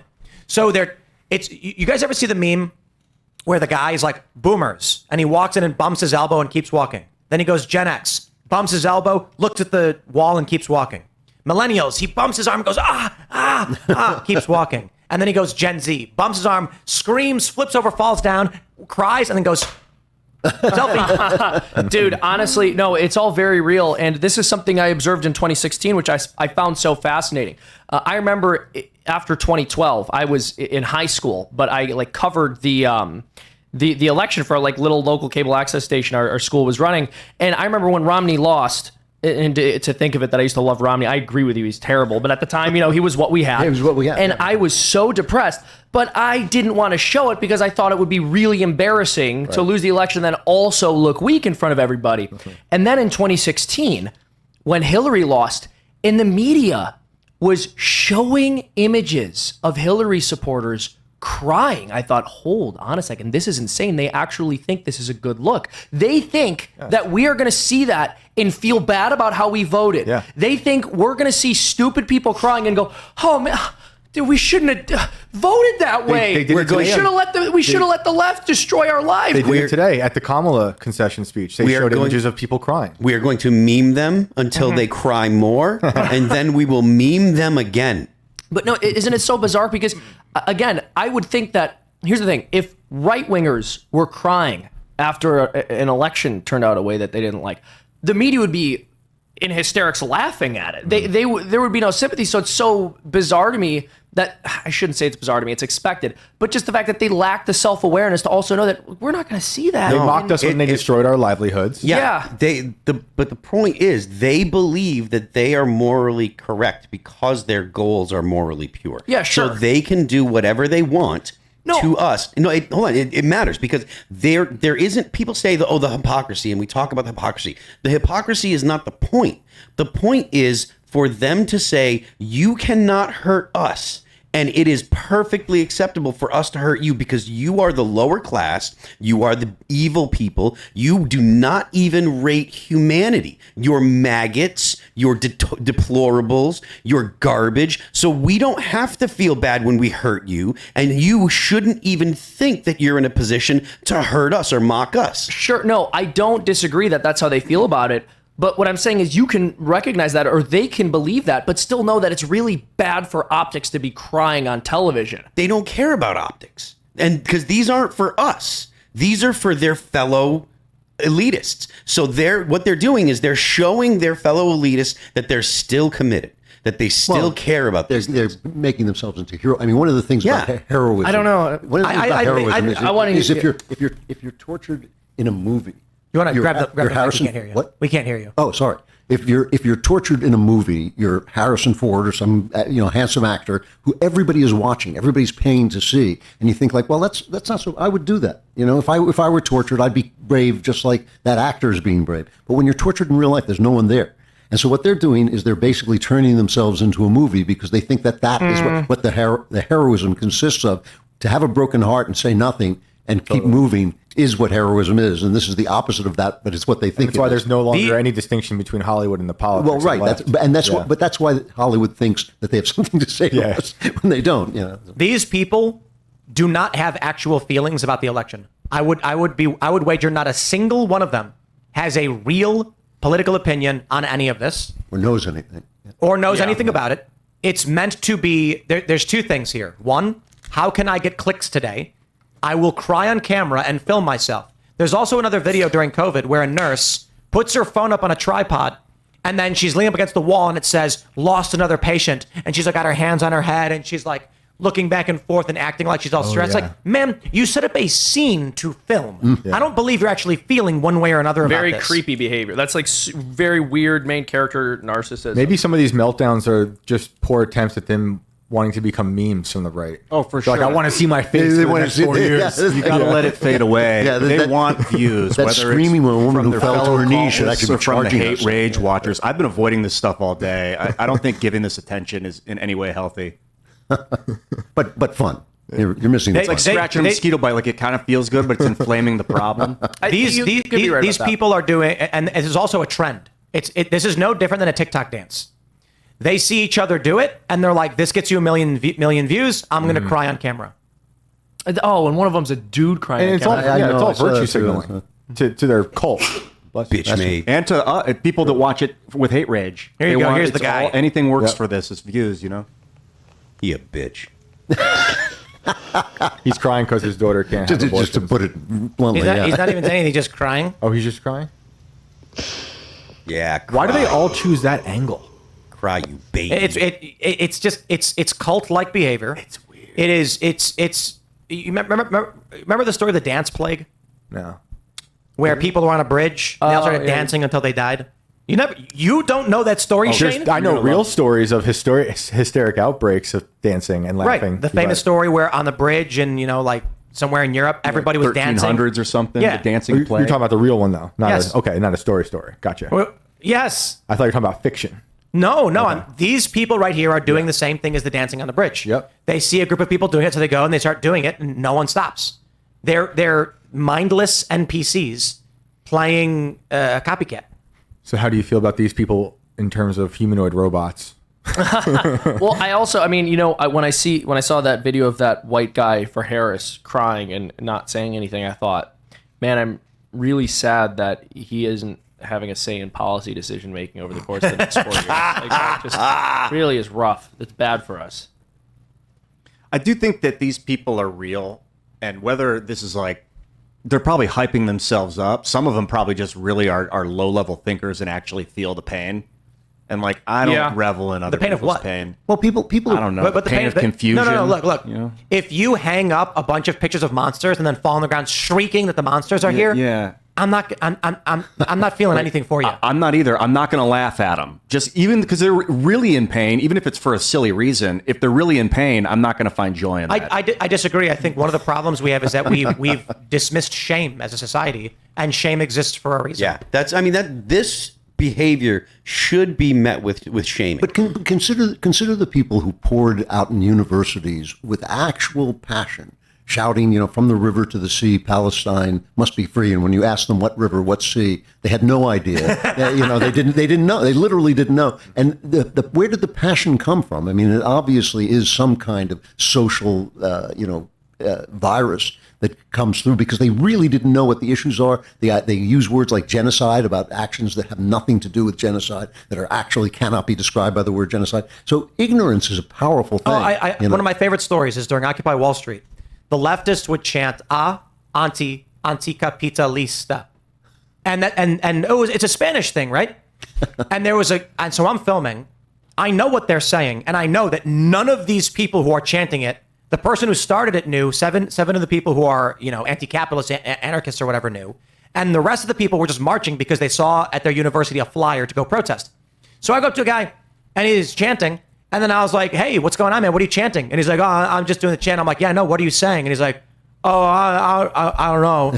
He was chanting gibberish. He was going, B, da, B, da, spi, da, B, do. Because he had no idea what they were saying, because anticapitalista is like, it doesn't register to somebody who's not looking for Spanish. It's like there was a wonderful interview with a woman who was asked outside of Columbia University why she was protesting the war in Gaza.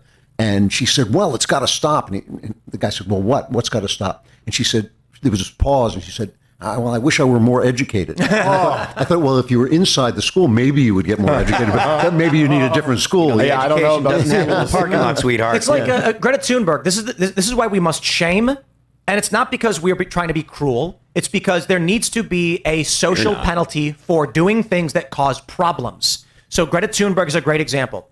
Famously going up and saying, we cannot wait 30 years. We must get rid of fossil fuels now. If we shut off fossil fuels, as she had asked, immediately, the estimate is, I think, 30 to 60 million people die in a week.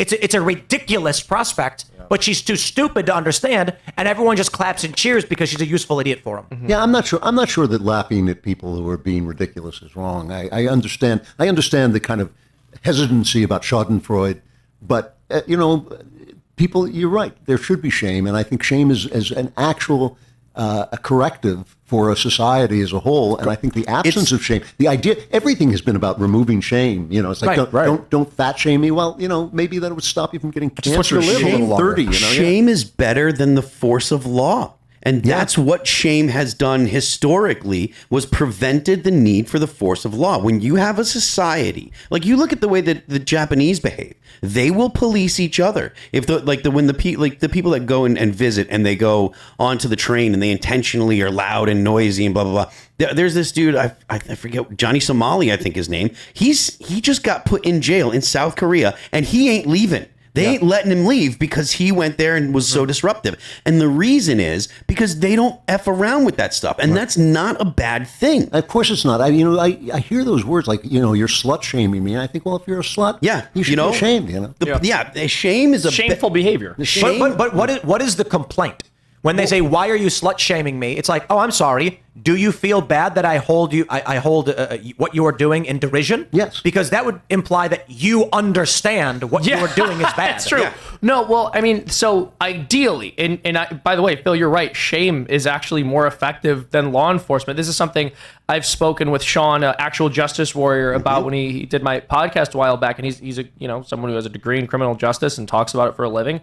And what he pointed out is that when it comes to preventing crime, there's 3 ways to do so. The first most important way is for the person to actually believe that the thing is wrong and not be okay with doing it.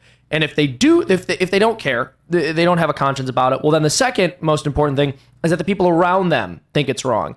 And then if not, well, then the last resort is we lock them up. But it's interesting because, I mean, the first line there we could just describe as guilt, and the second one is shame. It's better for people to feel guilty about bad things than to feel shame for them. But some people just don't feel guilt for bad things. And so we as a society have to recognize that shame is an indispensable mechanism for maintaining social cohesion. Because shame is better than using the force of law. Every time that and we've talked about like the more laws a society has, the more likely it is for the for the government to use law against you. Right. And if the laws are the founders have said, if the laws are voluminous or whatever, that means that you don't have a virtuous society. If you have a virtuous society and your intent is to have a virtuous society, your intent is to have a society of free people, then you don't need a lot of laws.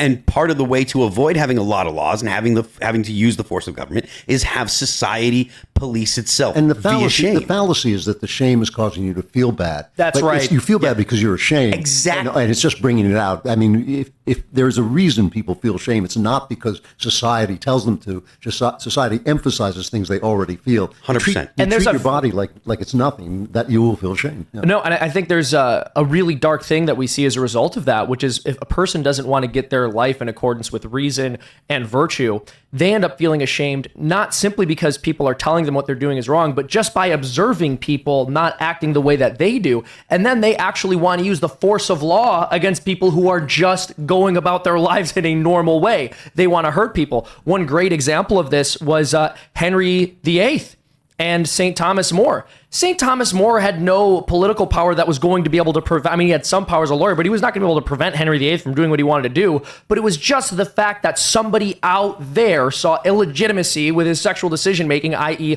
locking his wife up and taking a new one. He had to have that person executed. And it is absolutely true. I know a guy who won a Pulitzer Prize by exposing the mafia in a small town in Connecticut many, many years ago.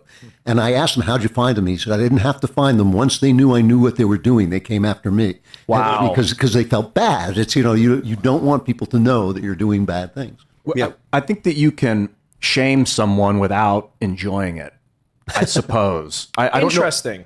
Yeah. Like I'm concerned of people reveling in others in the legitimate. Obviously, it's ridiculous what these people are out of control, emotional about something that they're in control of with their own. That's.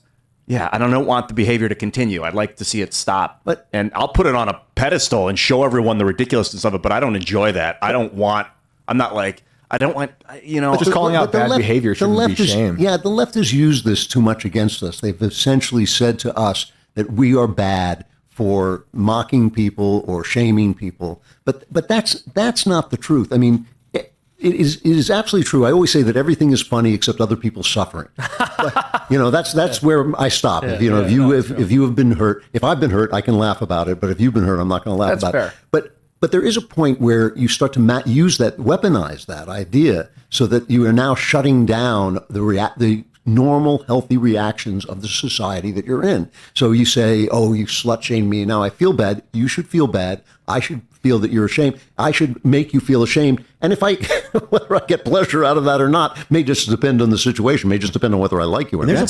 There's a genuine suffering is kind of masked by this crap. That's right. That's it. There's a point that I've been making the past couple of days is and it speaks to this, is the Democrats have run ads about masturbation, about lying to your spouse, encouraging, about legalizing marijuana. And now all of these things happen normally. They do to some degree or another.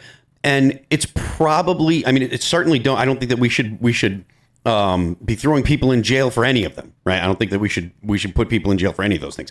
But that doesn't mean that we shouldn't shame them. And comic Dave Smith makes a great argument for this. The reason that we should shame people for these behaviors is so that we don't have to criminalize them. That's right. So that way we disincentivize these behaviors, and that way we don't have to use the force of law. And the fact that the Democrats literally ran with those as virtues. They weren't running. Yeah. They were running them as virtues, saying these are good things that you like, and we will protect your ability to do them. That is a net negative for society. That is an absolute net negative for society. Regardless, and I I say this frequently, I'm not a religious guy, and I'm not coming at this from a religious perspective.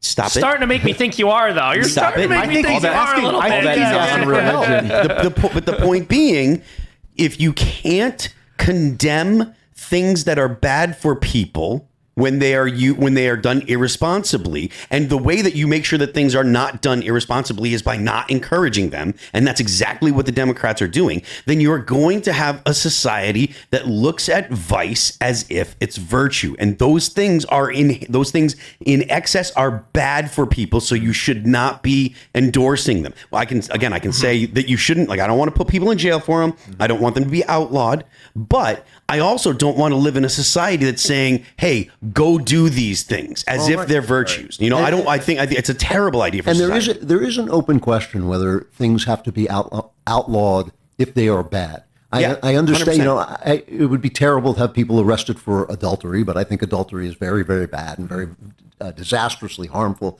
to families. But I don't actually think people should be arrested for that. But there is a point where you say, oh, this is legal. Marijuana is now legal. I think marijuana is just a terribly destructive force. I don't even know what they were thinking when they unleashed that on people, especially now. When I was a kid, you smoked marijuana, you got a little fuzzy. They wanted you to be now. not. Yeah, this is. Yeah. But there is a question whether you can legalize something and still condemn it. Because now, I mean, I don't know if you guys go to New York at all, but I was from there in a cafe, beautiful cafe, enjoying this wonderful meal.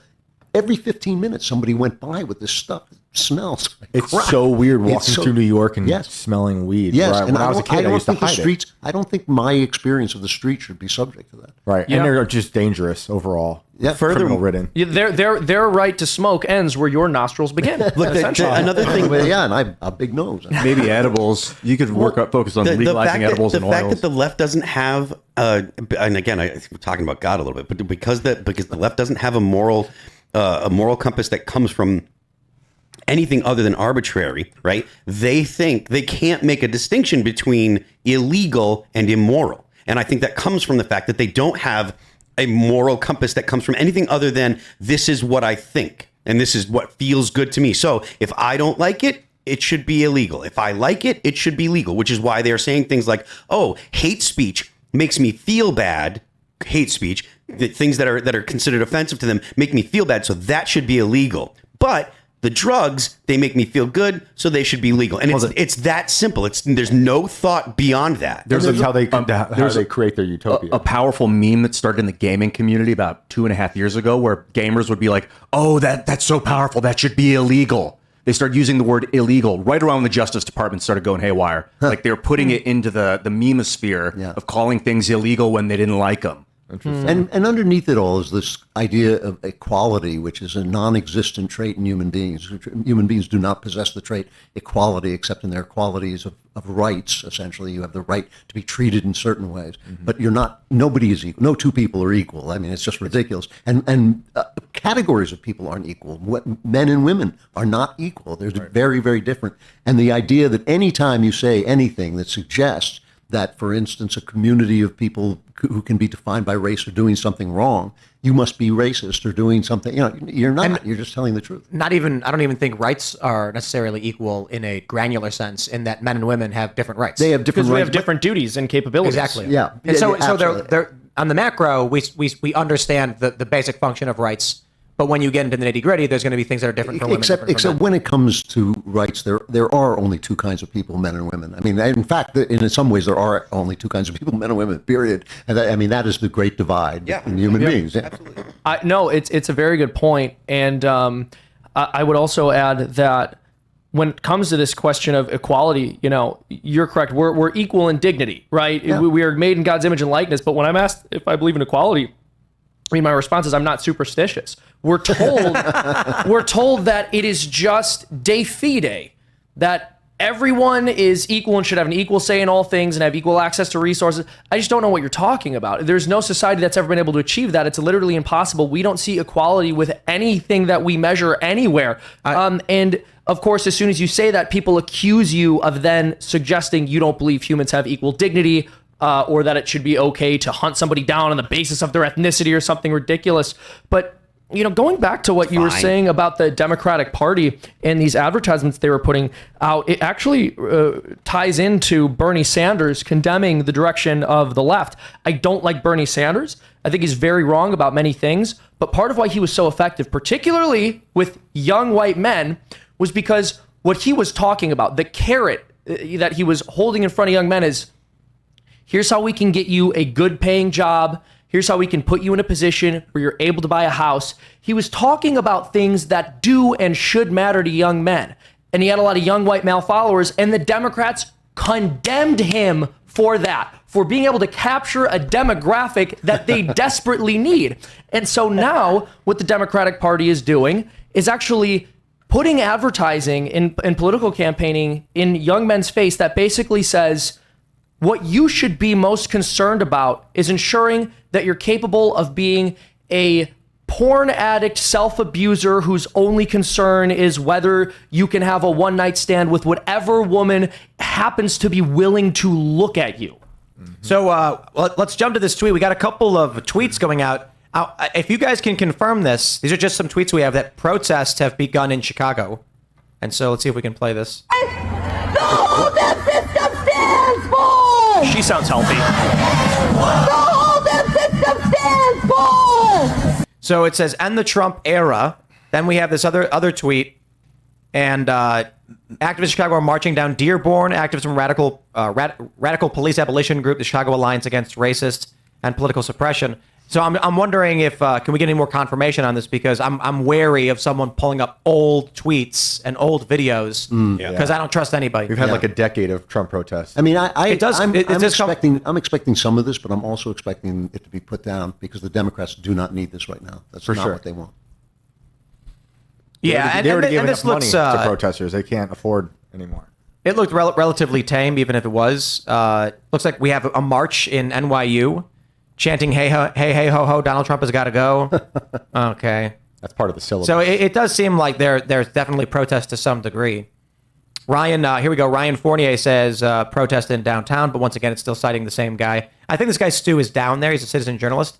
But, there you go, guys. It's the protest. protesting democracy, essentially. Well, yeah, democracy is a bad thing now, apparently.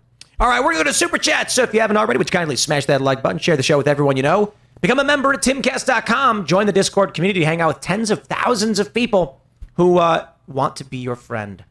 No, seriously, the people in Discord are like, Tim, you need to shout out the Discord more because we want more people to come, hang out. They do shows. There's a pre-show. There's an after show. People are working on projects together. All right, let's go. We got Michael Silberstein says, Wiki National Popular Vote Interstate Compact, Trump truly won nearly every electoral. Interesting. If we did the national popular vote, he would have taken it all. It would have been a landslide. All right. Nito says, anyone remember the ad years ago when the mom wakes her son up on the election night to tell him Trump won? And the twist was that it was 2024 and it was his third term? I remember that. She's like, son, wake up. He's like, what's wrong, Mom? Trump won again. There are presidents who have had more than 2 terms, by the way. Louis Rodriguez says the House, the Senate, the presidency, the Supreme Court, the Electoral College, and the popular vote, the Democrats got the biggest kick in the balls last night. Indeed. Indeed, they did. All right, Evan Baker. What was it? I said, hope it hurt. Evan Baker says, time to win the culture war. Please consider buying my young adult fiction book, The Mythical Monsters of Mirosa. It was written for my daughter, and she loved it, found on Amazon. Would make a great Christmas gift. Well, thank you very much, good sir. Andrew Yu says, if abortion is illegal, then men abandoning women should also be illegal. Man slides over. Your terms are acceptable. I love how liberals reinvent conservatism in the face of consequences. That's funny. No comment? What? On Seamus on that? Listen, No, I actually did a cartoon about this where it's like, I think it was like pro-abortion people become based and red-pilled, but it's basically just like a pro-lifer who's disguised as a pro-abortion person who's like, well, since they've banned abortion, we really need to have some kind of legal contract that men need to sign before having sex with women. Yeah, he's got to like, hey, women, here's the thing. Punish the men by not sleeping with them unless they commit to a relationship. And consequences are why there is conservatism. That is what conservatism is about. Is that if you do certain things, there are certain consequences. And one of them is shame, by the way. That's yes! We're learning all kinds of things. Delaware X says, what if the left committed voter fraud in Trump's favor, investigate it, and then keep the result tangled in the Supreme Court? That was one of the hypotheses I had several months ago, that we would get an inverse on 2020, and then Democrats would launch their own Stop the Steal, find evidence and go, aha, look at this. This proves it. Trump was trying to steal it again. And then that way, the idea was, and it's a wild theory. I don't think it's true. Go ahead. Just the idea was that they knew they couldn't win. So what you do is you poison the well with some fraud, so it looks like the whole thing could be in question. No. But Trump would win a contingent election anyway, so it doesn't matter. One of the things that we have to remember is Donald Trump, who was actually a really good president until COVID hit. He did an excellent job. He would, Trump goes where people love him. I mean, it's one of his traits. I'm not sure he would do that again. But when Schumer and Nancy Pelosi refused to work with him, he was forced to go to the people who liked him, which is conservatives. If they had any wit at all, they just like him. The Democrats could have had so many things passed that they wanted. All they had to say was like, Donald Trump, you look really great today. You look great. And he would have been signing their bills. He'd have been like, man, I'm on your team. Yeah. I think it's also one of his biggest flaws is how much he wants to be loved. Yes. It's like, it's great because he helps him be a good collaborator, but he still, I think, wants to be loved by the press 100%. that he hates, especially in New York. He is a New Yorker to his soul. I mean, and people don't get that about him. It's one of the things, I think he's like the least racist president we've ever had. And one of the reasons I think he is he's a New Yorker. I was a New Yorker for most of my life, and for most of my young life. And when you live in New York, you live with everybody. It's not like LA where you can stay in your car and never see a person of another color. In New York, you're with everybody, and you develop a sense of humor. You rag each other like friends do. You make jokes about it. There's ethnic humor and all this stuff. And he's just that guy. I mean, it's from another generation, but he's still just that guy. And I want to read this as a good one. Derek Watkins says, Hamas leaders call for end of war after Trump's election report, as reported by Newsweek and Reuters. That's hilarious. He just gets elected. Like, not even, he's the president-elect, and he's already making the world more peaceful. Vladimir Putin said something. I didn't see the details about it, but he said something like, yeah, Donald Trump's going to want to end the war, and I'll sit down to talk to him about it. Seamus, that's a good bit. Trump accomplishing everything but doing literally nothing. Before he even gets to the White House. Yeah. He's like walking to the White House, and then they're like, "We're ending the war. We're ending the war. I swear." He's like, "What's going on? What war?" And they're like, and they run away. And then by the time he gets to the White House, he's like, "It doesn't seem there's any problems with foreign policy right now." Yeah, like he just makes the whole world is like, all right, we're done. Everyone's all peaceful, and he's like, it's like January 1st. All right, here we go. Amanda H says, it's my daughter's first birthday today. Last night, she woke up just as they called it. There we were, all snuggled in bed, and then y'all made a toast to Liberty, which is my daughter's name. Happy birthday, Liberty Grace. Happy birthday, Liberty. Amazing. Wow, what a birthday. Yeah, good name. We put up Kellen put up a clip from the show right when they announced the winner, and it's got hundreds of thousands of views because it's us just all basically screaming and cheering and then, singing and stuff. And everyone wanted to enjoy that moment, I guess. Also, I saw people clipped all of us singing "Proud to be an American." Yeah. That was based. Except for me. It was awesome. As you see, I'm on the end not singing anything. I sang harmony at the end, and it was awesome harmony. But I was just like, I'm just concerned about what's next. What are we going to do now that we have the power? What do we do? How do we improve Thanksgiving? We sing. I'm thinking about Thanksgiving. Those are valid concerns. We sing. We go to Thanksgiving with MAGA hats. Did you see Trump wants to do a huge birthday celebration for the U.S.? Yeah, we have July that. Let me see if I can pull that one up because that's big. It's going to be what? It's big. What? Let's Is it 250? A whole year. It's 250. Yep. Let's play 250. 3 years from now, the United States will celebrate the biggest and most important milestone in our country's history. 250 years of American independence. What a great country. And we have to keep it that way. But that's why, as a nation, we should be preparing for a most spectacular birthday party. We want to make it the best of all time. Here is my plan to give America's founding in 1776 the incredible anniversary it truly deserves. On day one, I will convene a White House task force called Salute to America 250. It will be responsible for coordinating with state and local governments to ensure not just one day of celebration, but an entire year of festivities across the nation, starting on Memorial Day 2025 and continuing through July 4th, 2026. That's awesome. Second, I will work with all 50 governors, Republican and Democrat alike, to create the Great American State Fair, a unique one-year exhibition featuring pavilions from all 50 states. It'll be something. Great. The Great American State Fair will showcase the glory of every state in the Union, promote pride in our history, and put forth innovative visions for America's future. My hope is that the amazing people of Iowa will work with my administration to open up the legendary Iowa State Fairgrounds sick. to host the Great American State Fair and welcome millions and millions of visitors from around the world Timcast. to the heartland of America Right for there. this special one-time Broadcast from the festival. Great American State Fair. Together we And a will build SpaceX it rocket. and they will come. Third, alongside the Great American State Fair, we will host major sporting contests for high school athletes. These are great athletes, wonderful athletes from fantastic And we can high bet on 'em, schools right? all around the country. A little app. Yeah. These Patriot Games will allow young Americans from every state to show off the best of American skills, sportsmanship, and competitive spirit.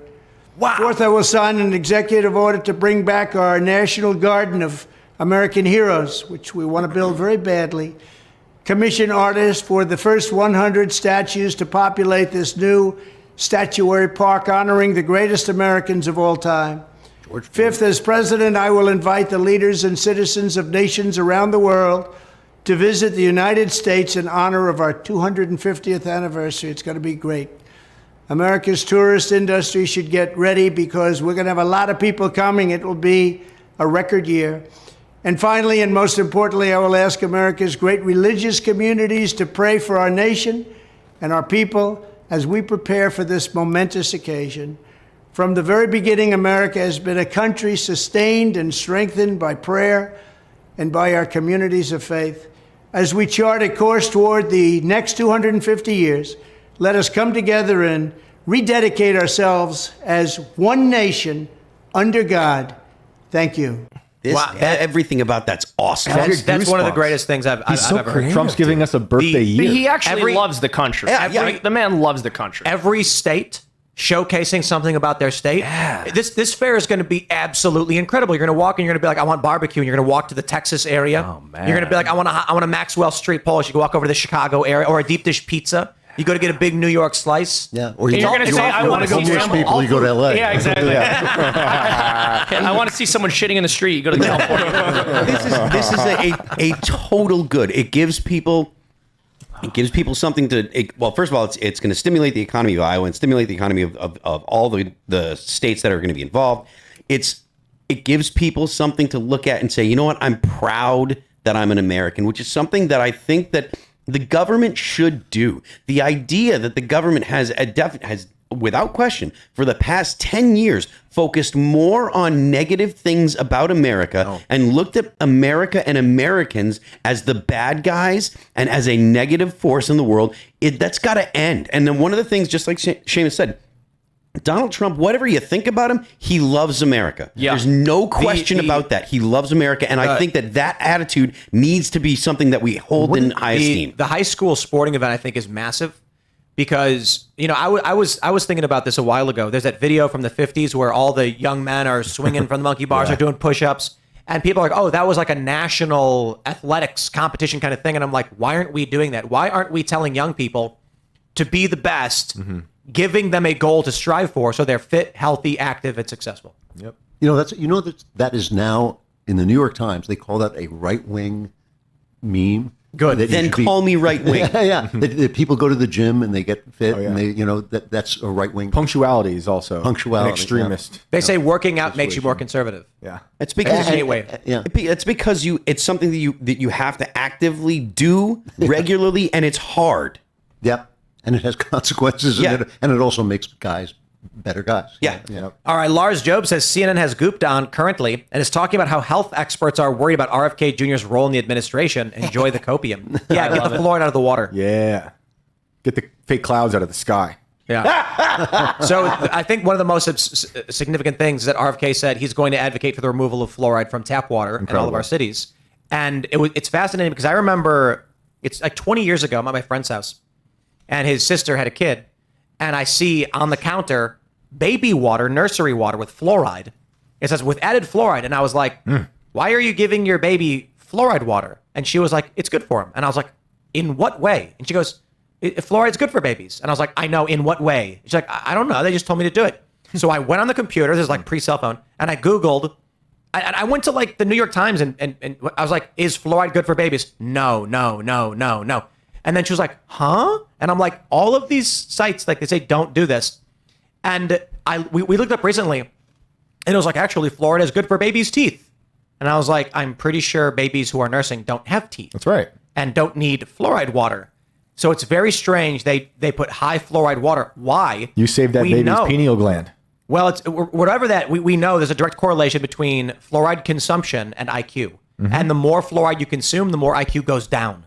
So it's very strange they give babies fluoride. Yeah. Exactly. Why would they want to do that? And I will stress this: fluoride does naturally occur. Many people said it's an industrial waste. They put it in the water. That okay? They do add fluoride to water, but we got well water. I've run mass spectrometer tests on water. Fluoride's in it. It's just low concentrations. And what they found was in areas with high naturally occurring fluoride, the IQs were lower. The fluorine, fluorine gas is the most electronegative chemical. It's the chemical that's most likely to rip an electron away from any other molecule, causing free radical damage. So it's a very toxic. Fluorine is very, very rough on you. Fluoride, of course, is bonded with oxygen, so it has a different property. But fluorine itself you don't want to breathe it in. It's supposed to protect your teeth. That was the It was apparently propaganda. hardens the enamel, but at the cost of being really bad for the endocrine system is the argument. So it goes through the gums into the bloodstream, and that's like that's where you're supposed to spit out your toothpaste. Yeah. They tell you not to swallow your toothpaste. But drink your tap water. It's so ridiculous. I don't know if it came from industrial waste. I just don't know. They argue the concentrations in tap water are so low that it doesn't matter anyway. And I'm like, okay, well, if I don't need to consume it, why would I? But we're where I live, I'm on well water, and it's funny because people are showing this like the map of politics, and I'm like, you guys realize all those blue areas are the fluoride water areas, right? And all the red areas are the fresh well water areas. And they're like, well, we're smarter than you because we went to college. And I'm like, I don't know. There's something about getting a degree in music business that you never used and racking up $40K in debt that makes me think you're not smarter than me. Well, and $40K, that's kind of low on there these days. Yeah, that sounds nice. Like I just tweeted this because one of the Krasensteins was like, is MAGA proud of this? And he shows, all the highly educated states are blue and all the lower educated states are red. And I'm like, yeah, I'm pretty sure like a tradesman who can actually build a house has more social value than the guy with the music business degree. Like, Also no ask- offense to well, music business, but you're not learning how to do music business in college. I survey those professors and ask them if they think men can get pregnant, and then I will get back to you about how intelligent they are. And the professors were sent home during the lockdowns, whereas the plumber still had a job and flourished. People with real jobs still worked. They're in during massive lockdown. debt. They don't know how to build things with their own hands. Yep. And they're sitting there going like, but I'm smarter than you. The implication that people are smarter is a little on the dumb side because they all are of the same kind of ideology, and the part of the problem with being like smarter is that you're more easily influenced by like ideologies because you're like, oh, well, I'm an intelligent person, so I can't be wrong. So you don't second guess yourself. You don't check your own thinking, especially when you're surrounded by people that have the same opinions and that are ostensibly also smart. And also, they're not talking about actual intelligence. They're talking about education. And there's no reason for you to believe that education is a substitute for intelligence. No, education, you can go to college and you can be this is the midwit meme, right? Like, so you can be a little bit smarter than average and go and get a college degree and be completely and totally indoctrinated with the ideology and not be particularly smart, but you're well educated because you went to college. That doesn't mean that you're really all that smart. That just means that you have an education. One of the formative experiences of my life when I was a kid, I was like a drifter for years. I just wandered around the country, and I was a coastal kid from a intelligent family, and I would meet all these people all over the country, and they would often you'd be talking to them, and they say, "Look, I'm not a smart guy, but it sometimes seems to me X, and X was always like really intelligent. You know, I go like, I don't know. Are you not a smart guy? You're not an educated. You may not be a sophisticated person. You may not be a coastal person, but you still know. And I saw this all over the place. It changed my entire viewpoint. I think a lot of people. It's the saying that the ignorant are so confident, and those who are more wise are so full of doubt. I've got a really great quote. Sophistication is a lot of times people substitute sophistication for intelligence. Exactly. I've got a really great quote. C.S. Lewis wrote this in 1945. Why, you fool, it is the educated reader who can be gulled. All our difficulty comes with the others. When did you meet a workman who believed the papers? He takes it for granted that they're all propaganda and skips the leading articles. I got one super chat that I want to get through. One last one. Angry Marsupial says, Phil, shame is good. Catholics hold our beers. That's hilarious. All right, everybody. No members show tonight because I'm losing my voice. I'm dreadfully tired. I slept only 4 hours. Yep. And it's been fun. It's been worth it. And thank you all so much for your support. Become a member at timcast.com. Join our Discord server to hang out with like-minded individuals. Smash the like button. Share the show with everyone you know. You can follow me on X and Instagram at Timcast. Andrew, do you want to shout anything out? Yes, please. A Woman Underground. You will love it. It is a terrific mystery novel. A Woman Underground. You will love it. It is a terrific mystery novel. And if you put it on the bestseller list, as all 3 other books in the series have been on the bestseller list, you will live forever.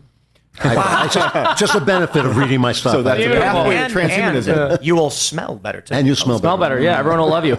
I'm gonna shout something out, but first I actually want to shout out a super chatter who called me out. I clumsily misspoke. Todd Withers pointed out that I called Jesus a human person. He's a divine person with a human nature, so I apologize. I was incorrect while I was speaking quickly. Hold this guy. Listen, I was raised in a middle class family. So I have a YouTube channel called Freedom Tunes. We released 3 videos this week. Each one has performed even better than the last. They've all been in first place. The audience is really loving them. I want to encourage you guys to go over there, check those out. We're also going to continue uploading this week, so please subscribe. If you like what we're doing, you think it's funny, you believe that conservatives need to actually start building culture as opposed to just doing the punditry stuff, which is great, which I don't condemn and which I love doing, go over to Freedom Tunes, become a member. You'll be helping us to make these cartoons that people are really loving, that are going viral, and that are helping us spread our message. Amen, brother. Turn this creative drive into overdrive. That's what it's time to do. So do it yourself as well. Hey, Andrew, always a pleasure, man. Thank you for coming. Always good to talk to you, all you guys. It's really a pleasure to see you. And thanks again to the Daily Wire for hosting everything. I'm going to be taking off tomorrow, so I'll be gone for the rest of the week. I'm Ian Crossland. Follow me at Ian Crossland. I'll probably be streaming live at some point this week, too,